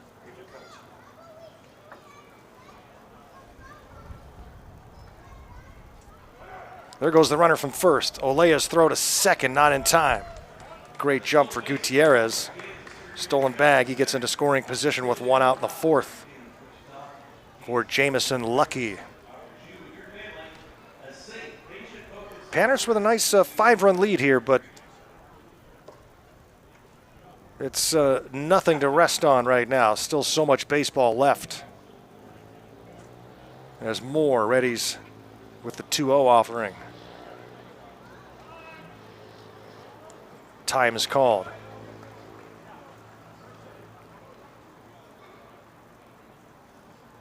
Goldpanners getting a home run from Jamie Mullen in the third inning. That's the 23rd home run of the season for Fairbanks. Hit very few the first couple weeks of the season and then started to come on. It's ball 4 to Lucky. So first and second now with one out in the fourth for Luke Regas. 6 hits for Texas, which is plenty, but not enough, because they trail it by 5.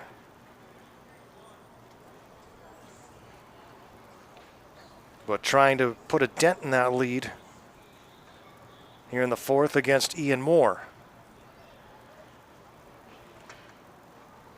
Again, Ian just 5 1/3 innings this summer prior to this outing.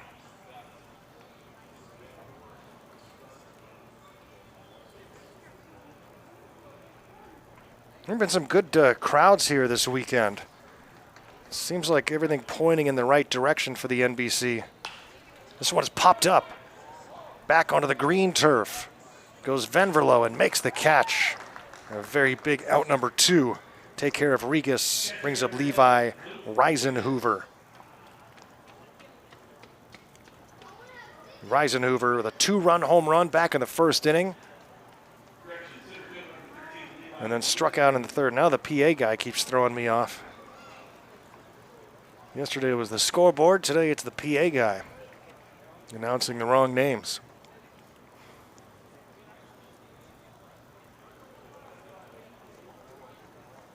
Moore grounded sharply to third. Moore makes a nice backhanded stop, throws across the diamond, and a nice dig by Armstrong at first. And Reisenhoover out number 3. Couple of stranded on 1 base hit and a walk. We played 4 complete from the NBC World Series in Wichita, Kansas. And after 4, it's Goldpanners 8, Texas 3. We'll be back with more on ESPN Radio Fairbanks.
Garrow Von Dane here in Wichita, Kansas, at the home of the Shockers X-Stadium at Wichita State University. Panthers leading 8-3 here in the second game for both teams at the NBC World Series. It's pool play, and then the top 3 teams in each pool advance And then it becomes single elimination time. Our last pool play game is tomorrow night at 6 p.m. Central Time, 3 o'clock back in Alaska.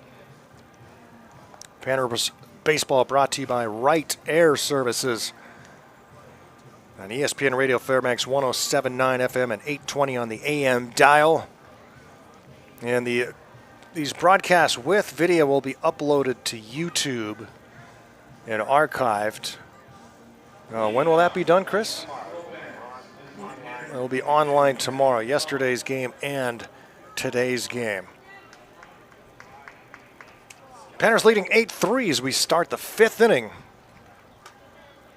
And leading off for Fairbanks is Christian Olea, Goldpanner catcher from Arkansas Tech, who's 4 for 6 as a Goldpanner thus far. Olea singled and scored in the 4th inning. He walked in the 2nd, facing the right-hander Brock McCown. Somebody needs to turn their alarm off in the parking lot. McCown faced 5 batters in the 4th inning. A hit, a walk, and 3 outs. But did a good job to minimize what could have been a put-away inning in the 4th.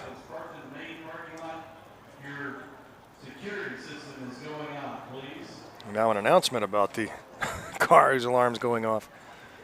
Here's a 3-0 pitch, taking all the way as Olea, and he takes a 4-pitch walk.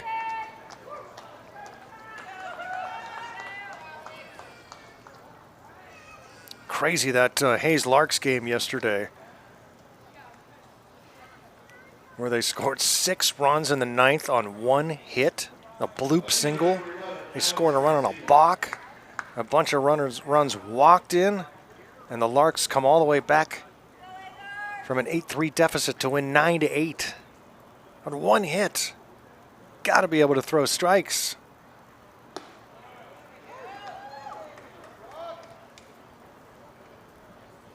And the Larks are 2-0, the defending champions. Time is called as the battery mates want to talk things over. It's 0-1 on Alex Garcia, who is 0 for 2 with a run scored and an RBI. Garrow Von Dane here in hot Wichita, but now everything covered by shadows as the sun starts to go down in Kansas. Still got some time back in Alaska with sunshine.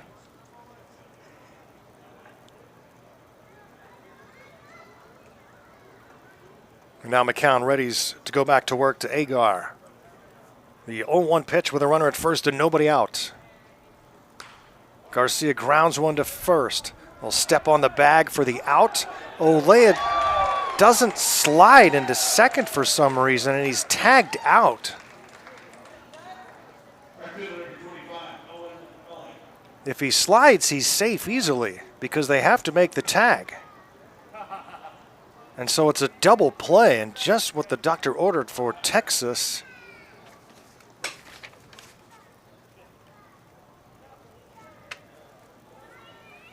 And 2 down and the base is empty. So a gift for TPA Texas, as they can ill afford any more offense. But a 5-run deficit, no, that's something you can come back from. We've seen it happen throughout this tournament.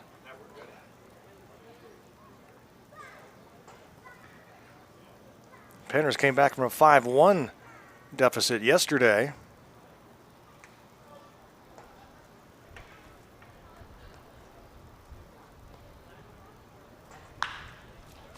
That one is grounded hard off the third baseman's glove, Culmer, and safe is Mealy at first with another base hit. He's 2 for 3 today.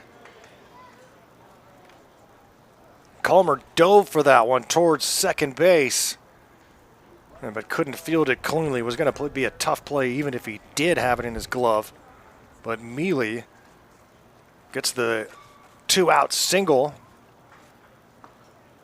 And if not for that double play, we have first and second right now in all likelihood with just 1 out. Instead, Runner at first with 2 outs, and Pinal with a base hit to right. Mealy rounds second on his way to third, and Gold at the corners now. Pinal with a 3-for-4 day. And the Panthers trying to create a little 2-out damage here with Ian Armstrong now standing in. And this is again that tough part of the order with Mealy, Pinal, Armstrong, Mullen. And then Venvelo's not much easier. But Armstrong, the man of the moment, with Gold at the corners and 2 outs in the top of the 5th inning, leading 8-3. And again, there is a mercy rule in play. If you have an 8-run lead after 7.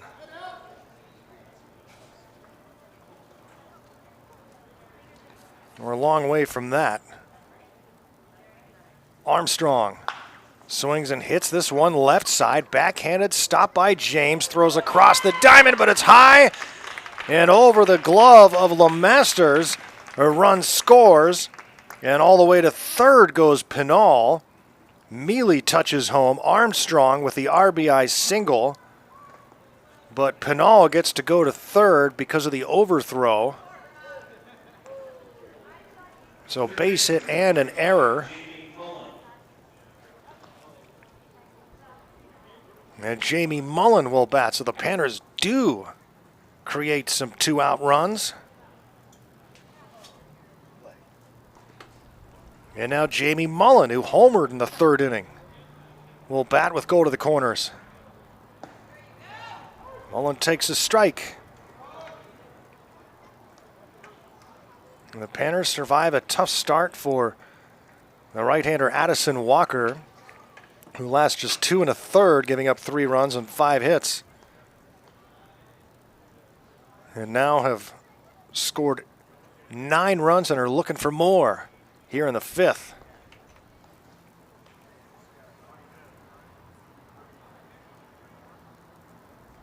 We were talking between innings.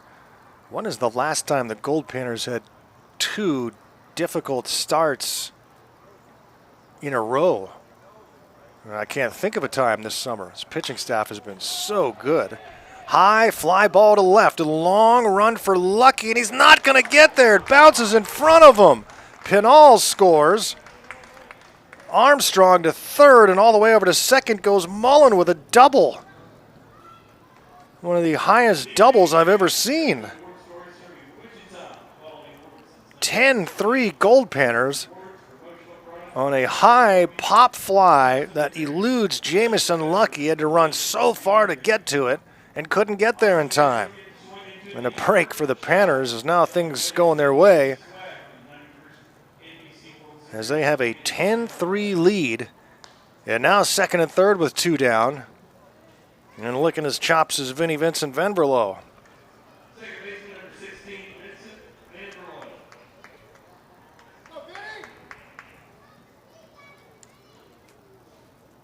Venverlo 1 for 3. He could bring in a couple more. And he hits this one high into left center field. This one will stay up long enough for Jamison Lucky to get there. And he makes the catch for out number 3. But the Panthers add a couple and now lead it 10-3 through half a ball game. We're going to the bottom of the 5th here at the NBC World Series, and the Panthers lead it by 7. Back with more on ESPN Radio Fairbanks.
Glad to have you back with us live from Wichita, Kansas. Goldpanners baseball on PannerVision and ESPN Radio Fairbanks, 107.9 FM, 820 AM. Brought to you by Diamond Fencing and Fairbanks Community Food Bank. Panners leading 10-3 in the middle of the fifth, and a new pitcher into the game for the Goldpanners. And it's number 26, Jonah Walker. Jonah Walker, the 6'2 left-handed junior out of Central Missouri. Jonah Walker takes the hill after Ian Moore works.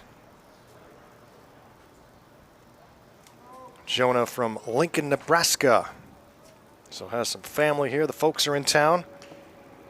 Swinging a foul tip by Roman Carriaga. So Ian Moore goes an inning and 2/3 in relief. And now Walker.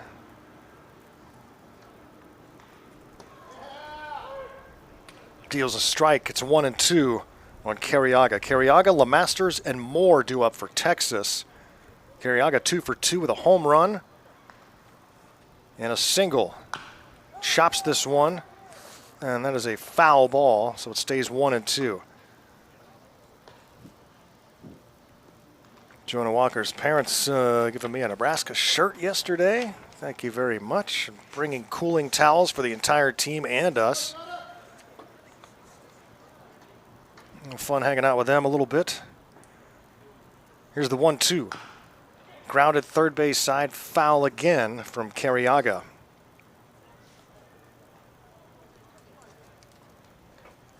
(10-3) Goldpanners. The mercy rule is if you have a 10-run lead after 5 or an 8-run lead after 7. Neither condition met at this point. But the Panthers now have opened up a 10-3 lead, but still a long way to go. This one's grounded to short. Stevenson's throw, a one-hopper to first. Carriaga out, 6-3. Only once today has Texas gotten the leadoff man aboard, and that was in the second. And that runner was subsequently picked off on a back pick. Here's Aiden LeMasters, 1 for 1 with a double. 3 runs on 6 hits for Texas.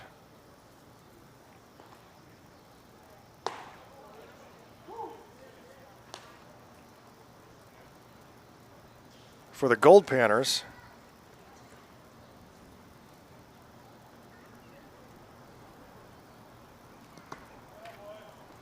ten runs on 12 base hits. Scoreboard looks to be on track today. Everything adding up and meeting up with my scorebook. I got 2 balls. Except for this at bat now. Yeah. Jonah Walker.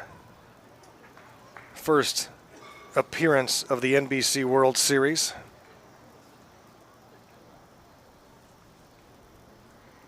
And he's had an excellent season as well. This one is bounced towards third. Mullen charges and wanted to throw, and the baseball just popped out of his hand. Don't know if he was going to get him, so we'll have to see how they score this. But the runner safe at first with 1 out as LeMasters gets in. And that is an infield hit for LeMasters. He's on base for the 3rd time in the game. Brings up Grant Moore. Panthers leading 10-3 here in the bottom of the 5th. So we've seen both Walkers into the game for Fairbanks. Addison started, went 2 1/3. And now Jonah making his 10th appearance of the summer. He's allowed just 3 earned runs over 30 innings of work. Jonah's ERA is 0.90. He has struck out 37 and walked 7. I mean, what a season for Jonah Walker, who will now be taking his talents to North Dakota State. Liner to second, throw to first. They're not going to double off the runner, but a sweet catch by Vinny Vincent.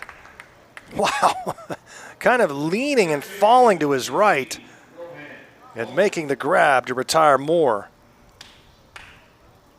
And here's Rohan Colmer with 2 down as the Panthers try to squeeze the life out of this Texas team. And is the player injured there? And Lemasters at first? I think he's going to come out for a pinch runner. Must have hurt himself diving back into the first base bag.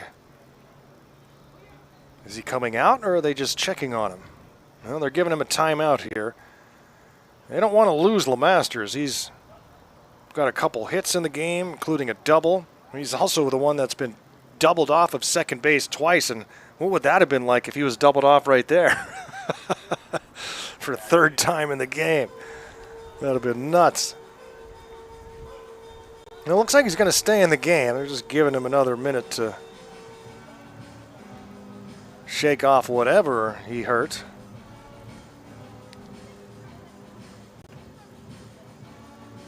And Jonah Walker just patiently standing on the bump, ready to go against Rohan Colmer.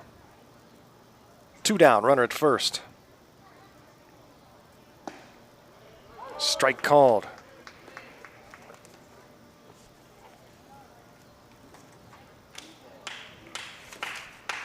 (10-3) Goldpanner lead.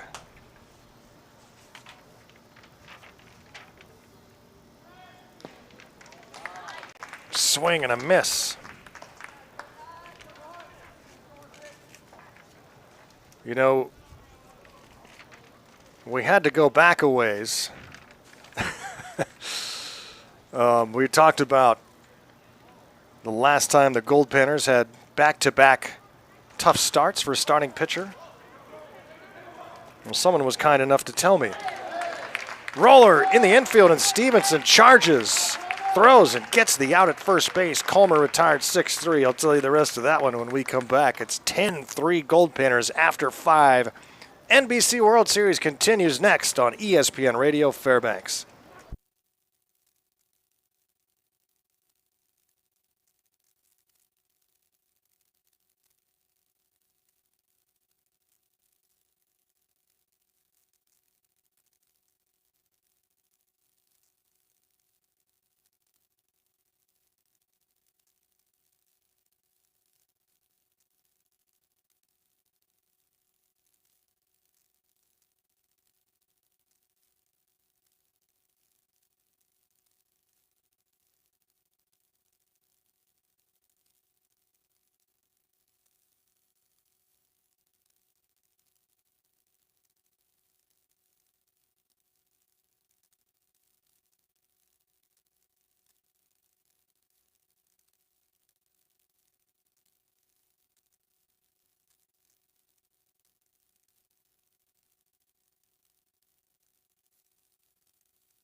Garrow Von Dane back here in Wichita, Kansas. The Goldpanners enjoying a 10-3 lead. Have scored 10 unanswered against Texas after Texas put up a 3-spot in the first inning. Goldpanners had 1 in the second, 3 in the third, 4 in the fourth, and 2 more in the fifth. And now have that 10-3 lead against TPA Texas. And a new pitcher into the game for Texas. But the question is, who is it? Because they have 2 21s on the roster. One of them's 5'11", the other one's 6 foot. They're both right-handers. So who is this pitcher? We'll try and figure it out. Chris is on the job. And the first pitch almost hits Shackelford as he pops out of the way of that one. So David Shackelford leading off the 6th inning. Did you get the answer, Chris? Rhodes. Shelton Rhodes, the new pitcher.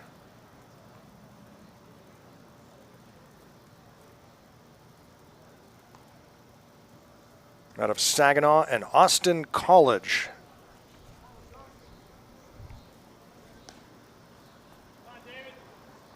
Shackelford. 1 for 2 today with a double, a run scored. He's stolen a bag and also walked in the game. And that off-speed pitch is taken for a ball. It's 2-2. Shaq, then Stevenson and Olea here in the 6th inning. The Goldpanners up by 7. Swings and misses at a slow 75-mile-per-hour pitch on the outside half. Shaq strikes out to open up this 6th inning and brings up Sam Stevenson. So Brock McCown works 2 innings of relief for Hagen Tijerina.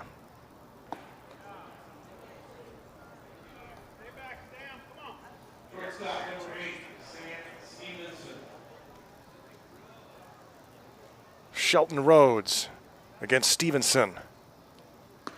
I started to talk about those the rarity of the Goldpanners having 2 tough back-to-back starts by Goldpanner pitchers.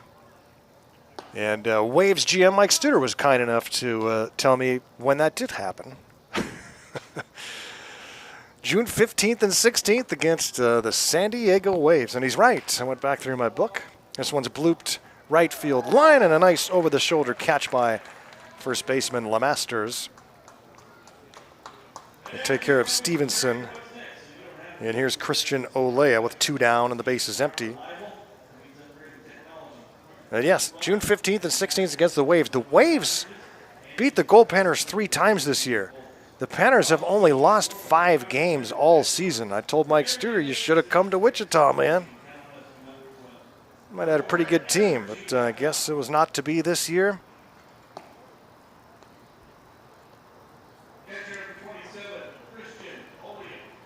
And Waves not doing a postseason tournament this year.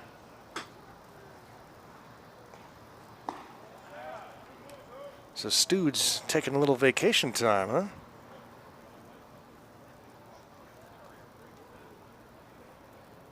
Olea, 1 for 1 with a couple of walks and a run scored. Takes a strike. It's 2-1. And of Arkansas Tech. Facing the new right-hander, Shelton Rhodes.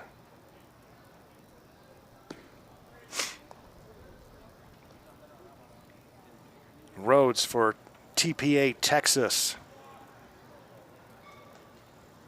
We're in danger of falling to 0-2 here in the tournament. That ball is turned on and crushed down the left field line, and it's foul. Boy, that ball was on a line from Olea, and he'll come back and pick up the lumber and do it again. 3 balls, 2 strikes, 2 outs, bases empty. Here in the top of inning number 6, Goldpanners baseball, brought to you by Power and Transmission, and Jerry and Howard Maxwell.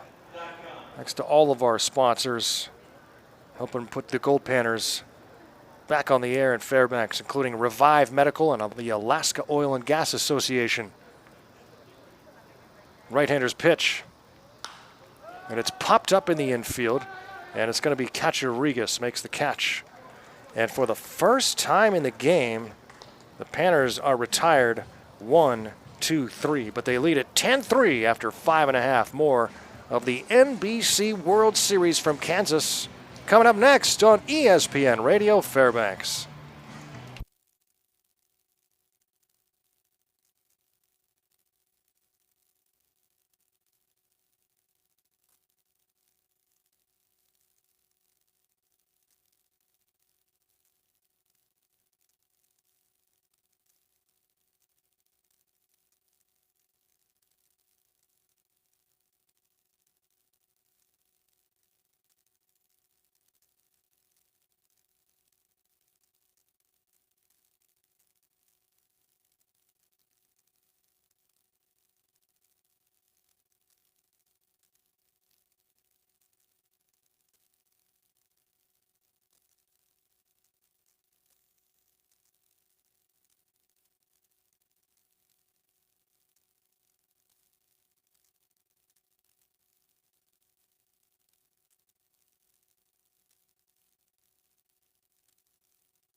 Garo Von Dane back here in Wichita, Kansas at the NBC World Series 2025, the 91st edition of this grand old tournament. It has undergone a lot of changes in the last 20 years or so. It was diminishing in popularity in the 2010s. And then the stadium was demolished in 2018. And the tournament was moved over here. Already they were playing many of the games here, and then some over at the other ballpark. As Jonah Walker pitches here in the bottom of the sixth, with the Panthers leading 10-3. Jackson James, the batter, followed by Angel Gutierrez, and then the top of the order, Jamison Lucky. The pitch is fouled off. It's 1-2 on Jackson James. And sometimes games were played at Hutchison, and so it all just sort of decayed from the glory days. And then once the commitment was made by both Wichita State University, as James strikes out for the first out here in the bottom of the sixth. Once the full commitment came from Wichita State and the NBC and everybody got on the same page to have this tournament played fully here, then some new leadership came in and other people began to help out, and everyone we've encountered here has been unbelievably helpful and working super hard, great attitudes. It's been a lot of fun to be here and just have a lot of support, as people here are doing a great job, and we do appreciate all of them here at the NBC. And things have been improving on a yearly basis here from what everyone's telling me. I mean, it's been great for us and what we've seen so far. We haven't been here in 6 years, so we haven't seen all the transformation, but all signs pointing up here for the NBC, and let's hope that keeps going. And they're, of course, thrilled the Goldpanners are back. Run into a lot of old timers with plenty of stories of watching the Goldpanners' glory days here. Gutierrez with a 1-ball, 2-strike count against Jonah Walker. Swing and a miss. Back-to-back strikeouts for Walker. And now we'll face Jamison Lucky. Inning and 2/3 of relief for Ian Moore. He does not give up a run and settles down this game and puts zeros on the board while the Goldpanners offense went to work.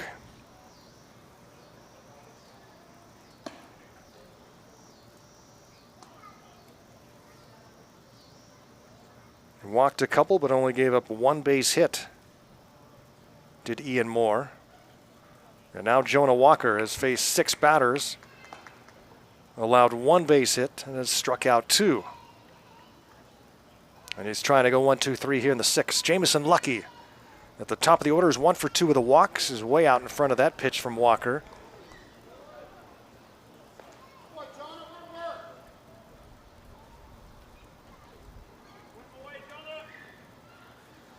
And Walker's 1-2. Called strike 3. Jonah Walker strikes out the side here in the 6th. 10-3 Goldpanners. We're headed to the 7th of the NBC World Series in Wichita. Back with more on ESPN Radio Fairbanks.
Garo Von Dane here in Kansas. Tell us where you are on the YouTube chat. I haven't had a chance to check it out yet today, but we'll get there. Some of our viewers on YouTube, on the Goldpanner channel, others on Facebook, and everybody else tuned on to ESPN Radio Fairbanks. Alex Garcia takes the first pitch and pops it up high into center field for out number 1. So the offense starting to settle down in this game. The Panthers with a comfortable 10-3 lead. And now 5 straight batters retired, and 4 in a row for the latest pitcher, Sheldon Rhodes, who went 1-2-3 in the 6th. And now takes care of the first batter of the 7th. And that'll bring up Owen Mealy. The Panthers could run rule Texas if they score a run here and then shut out Texas in the bottom of the inning.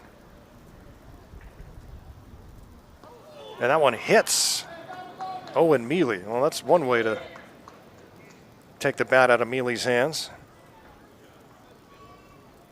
So Owen has been on base 4 times today in 5 plate appearances. A double, a single. He's scored a couple runs, driven in a pair. Just another day at the office for Owen Mealy. And here's Matthew Pennell. Not a bad day for Penny. He's 3 for 4 with 2 doubles, 3 runs.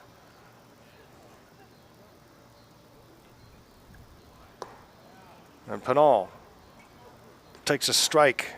Ian Armstrong to follow. Can the Panthers push a run across and put some pressure on Texas in the bottom of the 7th and save a little pitching? That's the big deal about the run rule. You get to save a lot of pitching.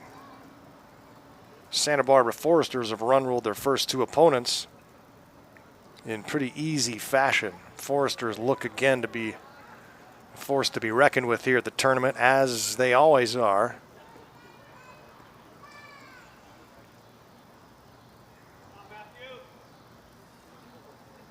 Pennell with a runner at first and 1 out. Swung on, hit down the left field line, and unable to get to it is Lucky. That's going to bounce for a base hit right next to the line. And Matthew Pennell with his 4th hit of the game.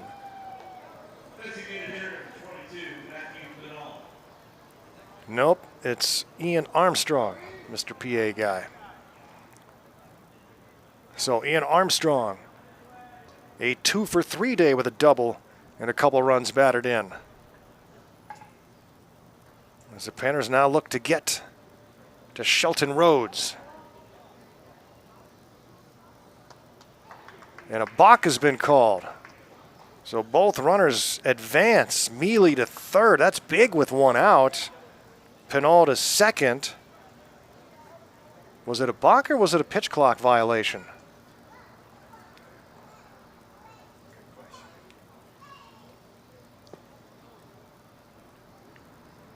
I don't think we'll be able to find out as Armstrong bats here. Either way, it's the same result. And now time is called. The battery mates want to discuss as Luke Regas jogs out to the mound. And things falling apart for Texas. They had a 3-0 lead in the first inning. Yeah, it could have had a lot more. A runner doubled off to end the inning. They had 2 runners on with 1 out after the 3 runs had scored, but a line out to left, and then Garcia throwing to second to double off the runner for the double play and end the inning. That was big. And then the Goldpanners chipped away, got a run in the 2nd, and then a 3-run 3rd inning to take the lead and haven't looked back. 2 balls and no strikes to Ian Armstrong.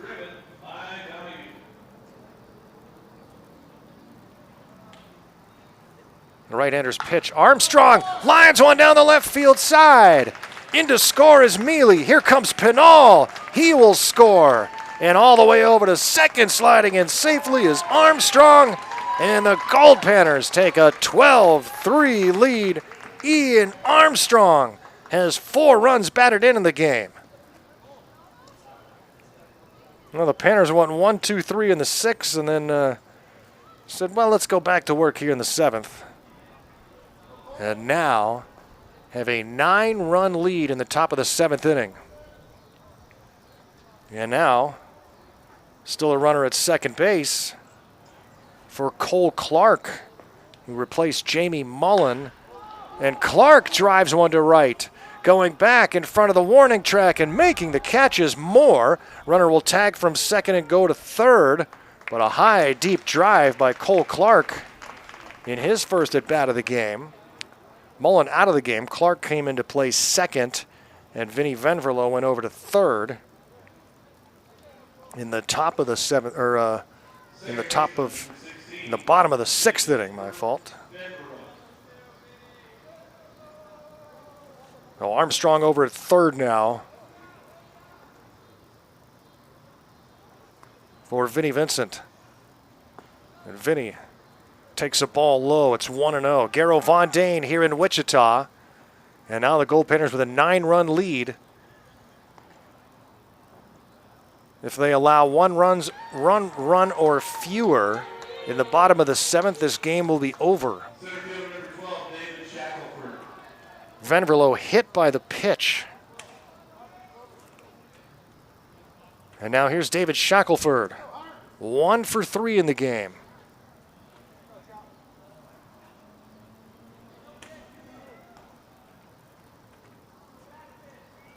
The Panthers seem to have shaken the rust off from the 4-day layoff between the home finale in Fairbanks at Groud Memorial Park and yesterday's opener in the NBC World Series. Again, the Panthers are off tomorrow, and then our next broadcast will be on Tuesday, scheduled for 6 p.m. Central Time, 3 p.m. in Alaska, but I will keep you all posted. Game times and pictures and everything else from Wichita on my Twitter page, @VoiceOfGman. That's where you can follow everything that the Goldpanners are doing here at the NBC and a lot of the other stuff that's happening.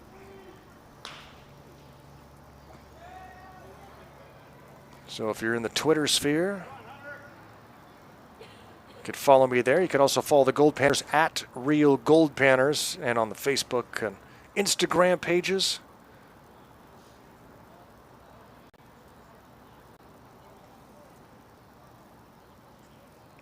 Shaq swings and hits this one hard to center field, but right at Reisenhoover for out number 3. The Goldpanners score 2 runs. They leave a man on 2 base hits and have a chance to win it in the bottom of the 7th.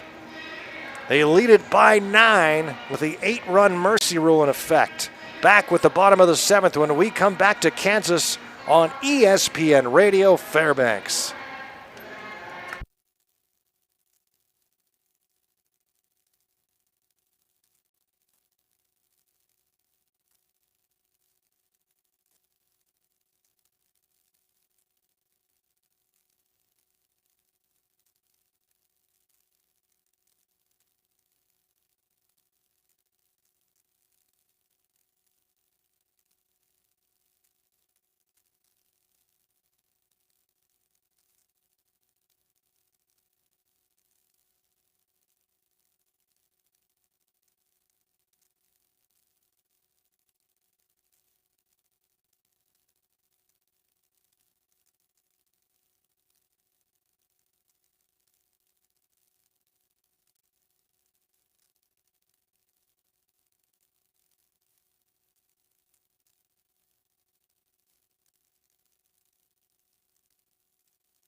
Appreciate you joining us for Goldpanners Baseball and spending some of your Sunday afternoon with us.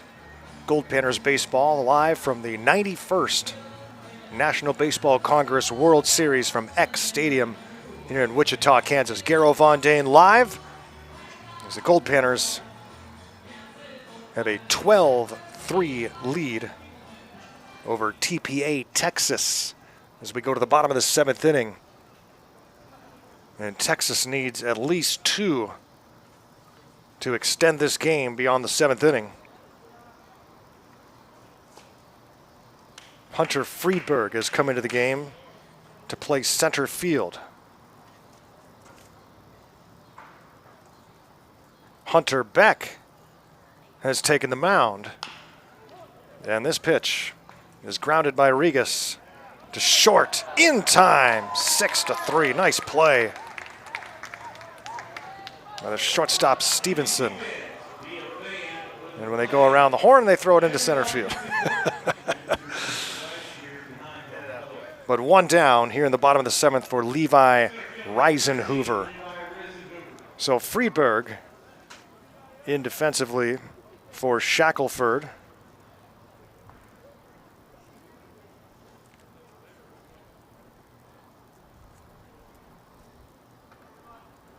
Oh, Friedberg actually goes over to right.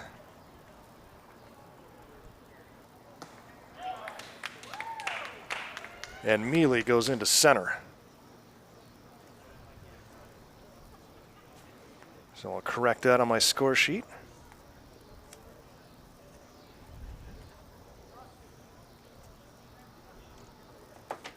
Panthers leading 12-3. Hunter Beck, the right-hander from Allen Hancock, freshman.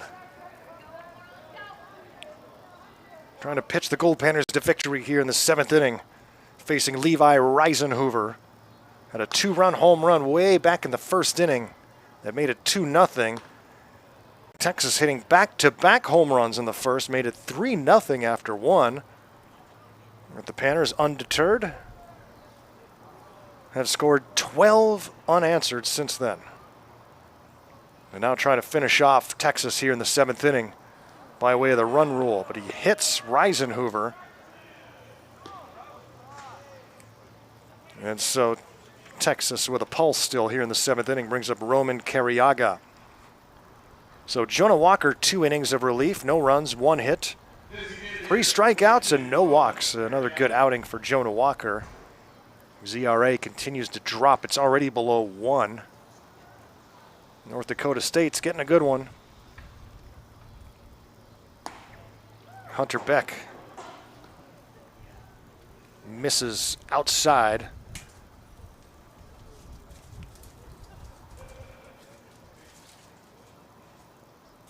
The 1-0.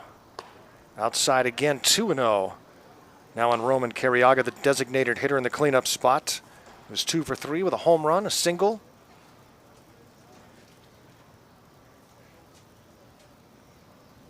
Goldpanners baseball brought to you by the local 375 Plumbers and Pipe Fitters Union Strong. Also Mountain River Marketing and Right Air. Appreciate all of our sponsors putting the Goldpanners back on the radio airwaves in beautiful Fairbanks, Alaska. Swing and a miss. Some of our other sponsors I want to mention: Clapp Peterson and Timison, the Usabelli Coal Mine and Foundation Health Partners, as well as Kendall Toyota of Fairbanks.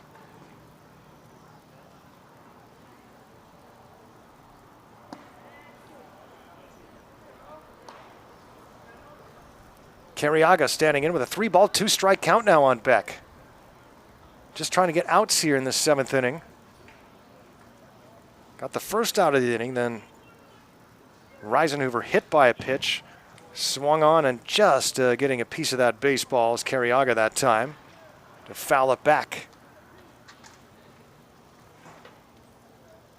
This game began at 6:40 p.m. local time. It's now 8 minutes past 9.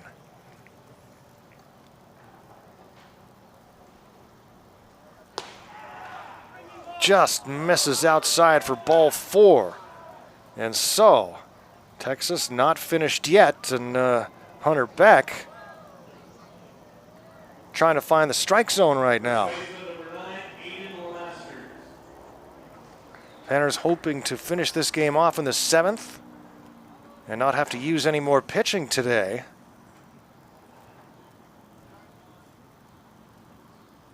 That's the name of the game in these big tournaments with a lot of games in a short amount of time. Not quite like the GFI where you have to play a semifinal and championship in the same day. LeMasters has been on base all 3 times today. And he lifts this one high to right. Playing shallow is Friedberg, and he makes the catch for out number 2. And the Panthers 1 out away from winning this game in the 7th inning.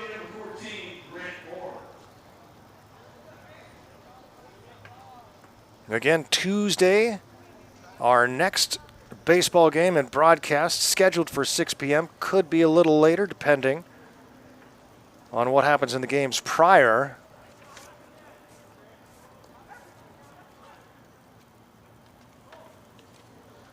Panthers will play at 6 p.m. against the JC Brigade. Other games, this Texas team will face the GPS Legends, who are 0-2. That could be a battle of survival between 2 0-2 teams. The Hornets will face Derby, and also Lone Star Collegiate will take on the Santa Barbara Foresters in the 8:30 game tomorrow night, or Tuesday night. That ball is lined to left, a base hit. Charging it is Garcia. The runner will be waved around third and then stopped. Wisely so, too. The ball came in quickly from Garcia. But now the bases are loaded. Third baseman number 16, Rohan Palmer.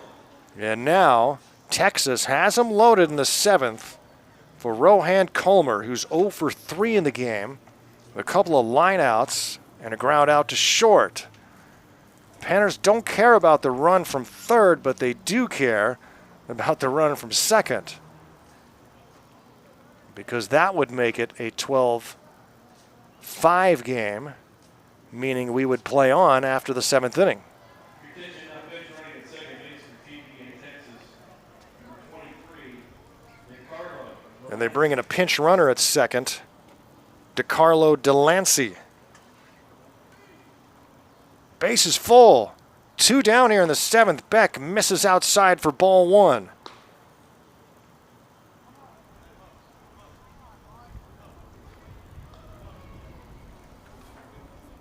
Texas trying to stay alive here.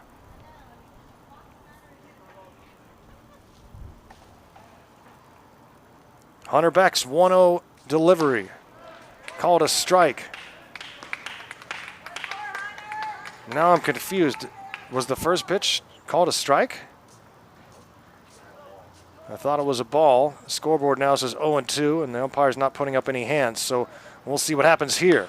Swung on, lined right back over Hunter Beck into center field, and 2 runs will score, and it's a 12-5 game, and we will play on.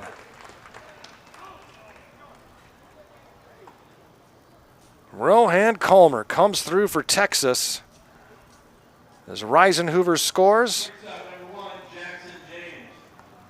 The pinch runner, Delancey, scores.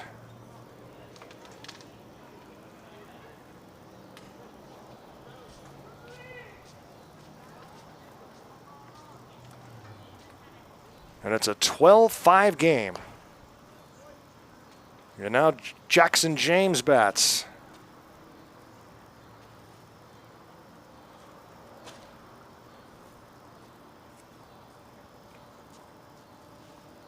James 0 for 2 with a walk. Well, Coach Gonzalez deciding to take Jonah Walker out of the game and save him for another day.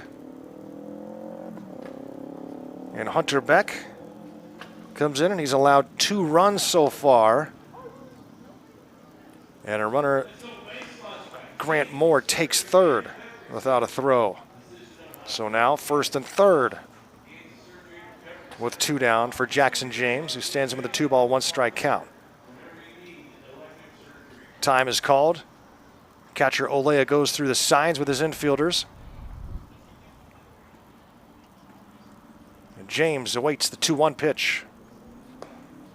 And everybody that's been here for all of baseball around the clock is saying, oh, thought we were almost done. Nope, we're going 9, if not more. See what happens. Runner takes off from first, swing and a miss for strike 3. That's it for Texas here in the 7th, but they do just enough to extend this game. It's 12-5. We're going to the 8th. Be back next on ESPN Radio Fairbanks.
Back here at X Stadium in Wichita, Kansas, Goldpanners leading 12-5 over TPA, Texas.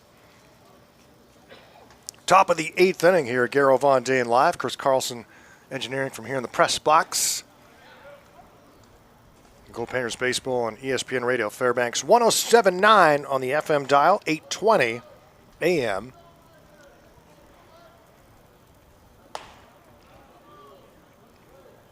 And leading things off here in the top of the 8th is Sam Stevenson out of the 7 spot. Christian Olea will bat second, and Alex Garcia here in the top of the 8th inning. The Goldpanners in front 12-5.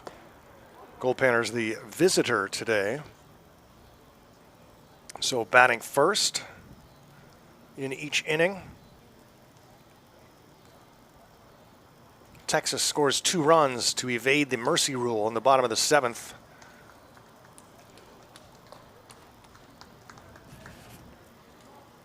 And brings up as Stevenson walks, that brings up Christian Olea. But really for Texas, too, it becomes a problem of pitching because they really need to win tomorrow. If they do not come back in this one, they're going to be 0-2 facing another 0-2 team, and they're going to have to win to advance, or their tournament is over. At any rate, we've got a pitching change here at X Stadium. Out of the game is Shelton Rhodes, and he will be replaced momentarily. And we'll have all that information for you when we come back to X Stadium in Wichita, Kansas. NBC World Series, top of the 8th. Goldpanners in front, 12-5.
So new pitcher into the game, and we're not quite sure who it is.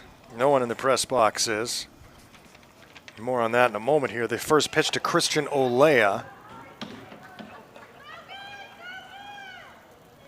is in for a strike. It's 0-1.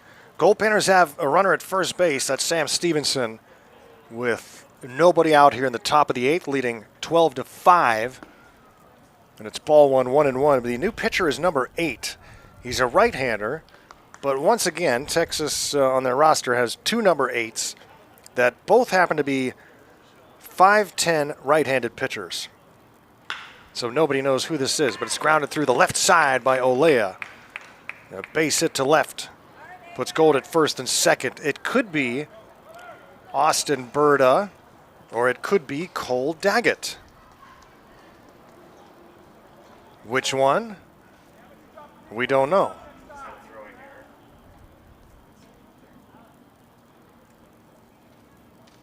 We had a missed connection on the throw in. Allows both runners to move up. And that brings up Alex Garcia.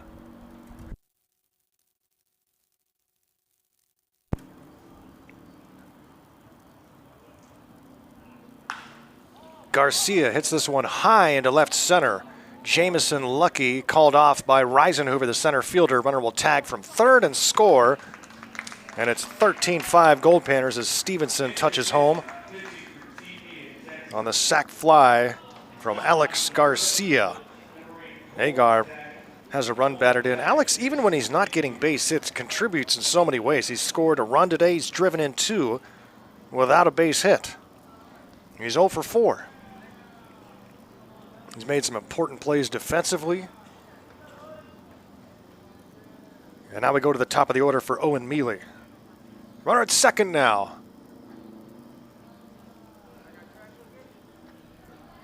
With 1 out here in the top of the 8th. That one's hit high to right center and right in between the outfielders who collide. And hurt on the play is Grant Moore. Coming around third and scoring is Olea. And right behind him, all the way around, comes Mealy to score on an inside the park home run. Owen Mealy circles the bases, and it looks like everybody's okay. Moore was down for a few moments, while Reisenhover had to get back up and chase that ball to the center field fence. But by then, Mealy had come all the way around to score.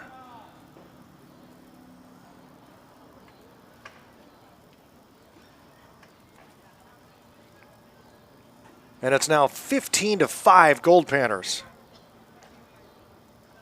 Mealy had one of those in Fairbanks on, I think, the last day of the season, but it wasn't an inside the park home run.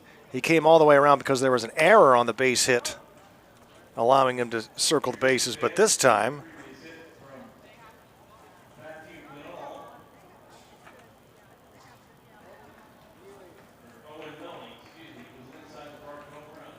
and there it is, the announcement of the inside the park home run for Mealy. They gave it to Pinal first, and that one is off the glove of LeMasters into right field. So Pinal safe at first.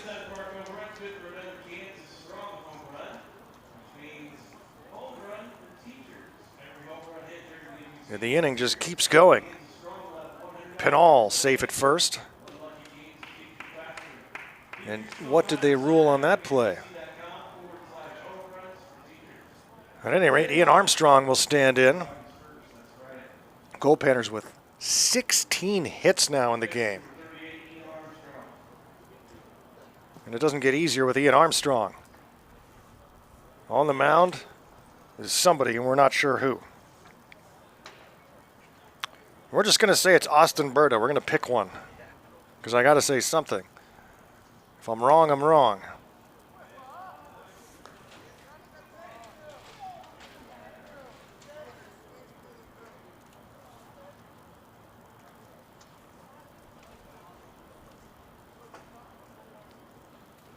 Right-hander's pitch.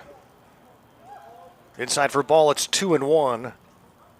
So Austin Berta out of Mansfield in the transfer portal. 5'10" right-handed pitcher. In some trouble here in the 8th inning. He replaced Shelton Rhodes, but he gave up a single, a sac fly, and inside the park home run. And now Pinal reaches safely on, I'm not sure what it was ruled just yet.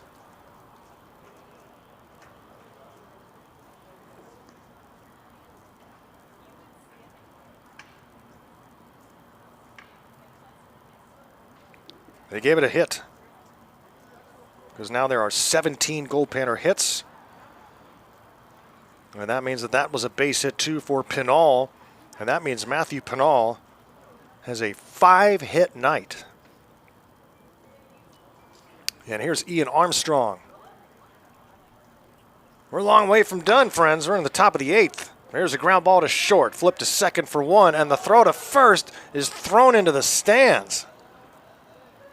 Gutierrez had a chance to turn 2, but just launches that ball, and I mean 15 feet over LeMaster's head. So fielder's choice and an error.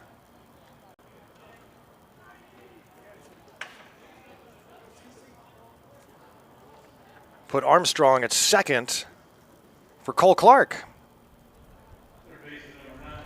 Cole Clark 0 for 1 so far in the game. And he takes a pitch inside. 2 down now in the top of the 8th. Looking at the bottom of the 8th inning, it'll be Gutierrez, and the top of the order, Lucky and Regas. They are a combined 2 for 9 in the game.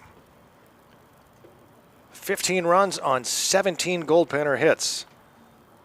5 runs on 8 hits for Texas, who has now been charged with 4 errors in the game. High drive into left. Lucky towards the line. Underneath it, reaches up and makes the catch for out number 3. That's all for the Goldpanners here in the 8th. But they scored 3 runs, including the 2-run inside the park home run for Owen Mealy. It's 15-5 Goldpanners headed to the bottom of the 8th. Back with more NBC World Series baseball on ESPN Radio Fairbanks.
Goldpanners baseball here on ESPN Radio Fairbanks, 107.9 FM, 820 AM.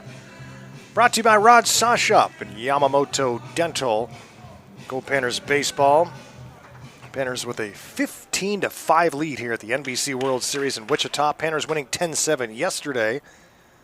And now this here, if they hang on this last couple innings, they will ensure themselves a spot in single elimination play after pool play. So they'll be in the quarterfinals with a win tonight, because there will be 2 0-2 teams.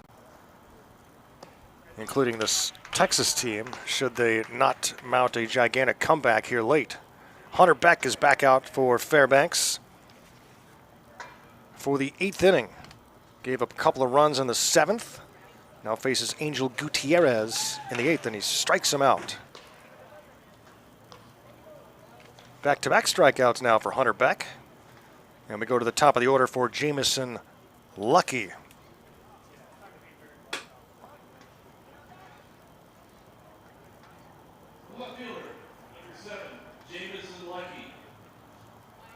Goldpanners baseball, our next broadcast will be Tuesday night, scheduled for 6 p.m., depending on how long the games prior will last. The NBC World Series here at X Stadium.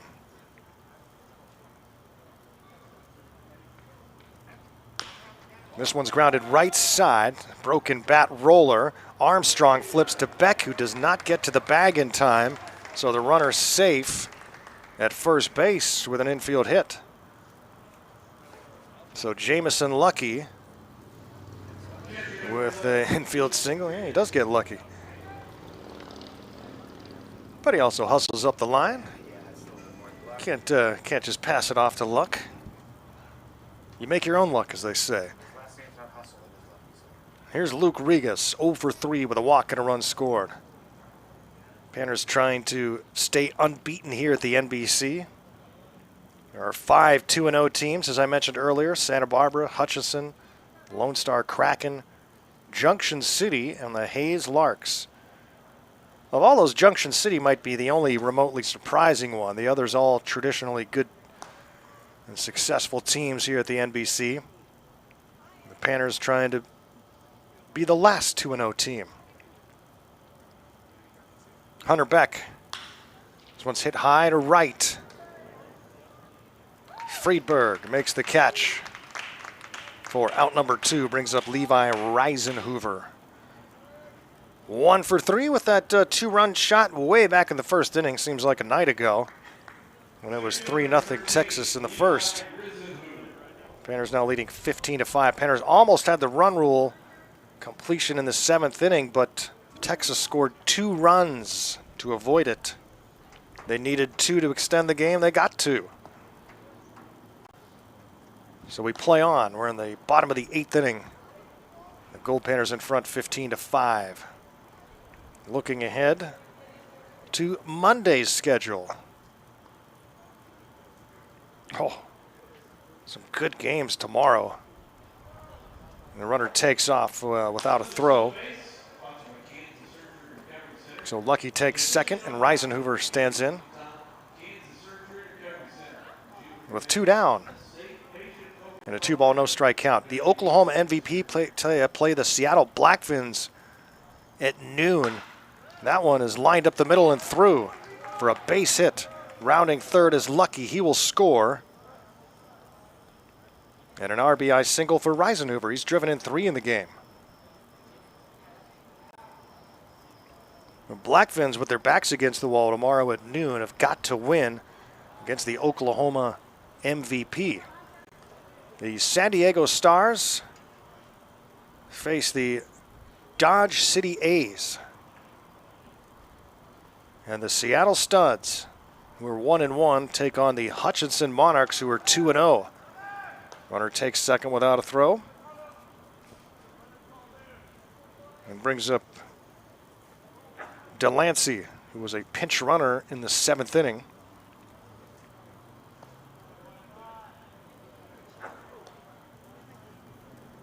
So a couple of really good ball games tomorrow night. I'm going to have to be here at the field, I think, for those. The Studs and Monarchs at 6. The Lone Star Kraken against the Hayes Larks at 8:30 p.m.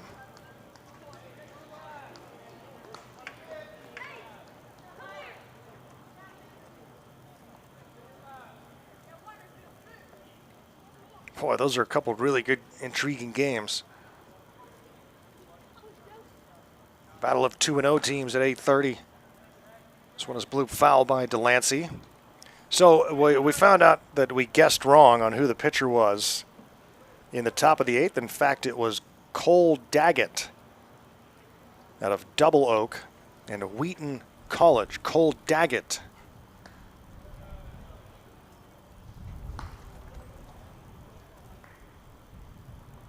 the fourth pitcher for Texas.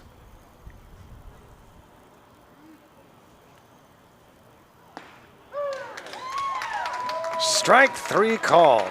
Delancey is K'd for the final out of this ball game, and the Goldpanners win it by a final score of 15-6. They do run rule Texas. It takes an inning longer than we expected, but the Goldpanners finish them off by a final score of 15-6. 15 runs on 17 Goldpanner hits, and 6 runs on 10 hits for Texas, but 4 errors not helping their cause, and the Goldpanners pound out 15 runs in 8 innings and go to 2-0 here at the NBC World Series.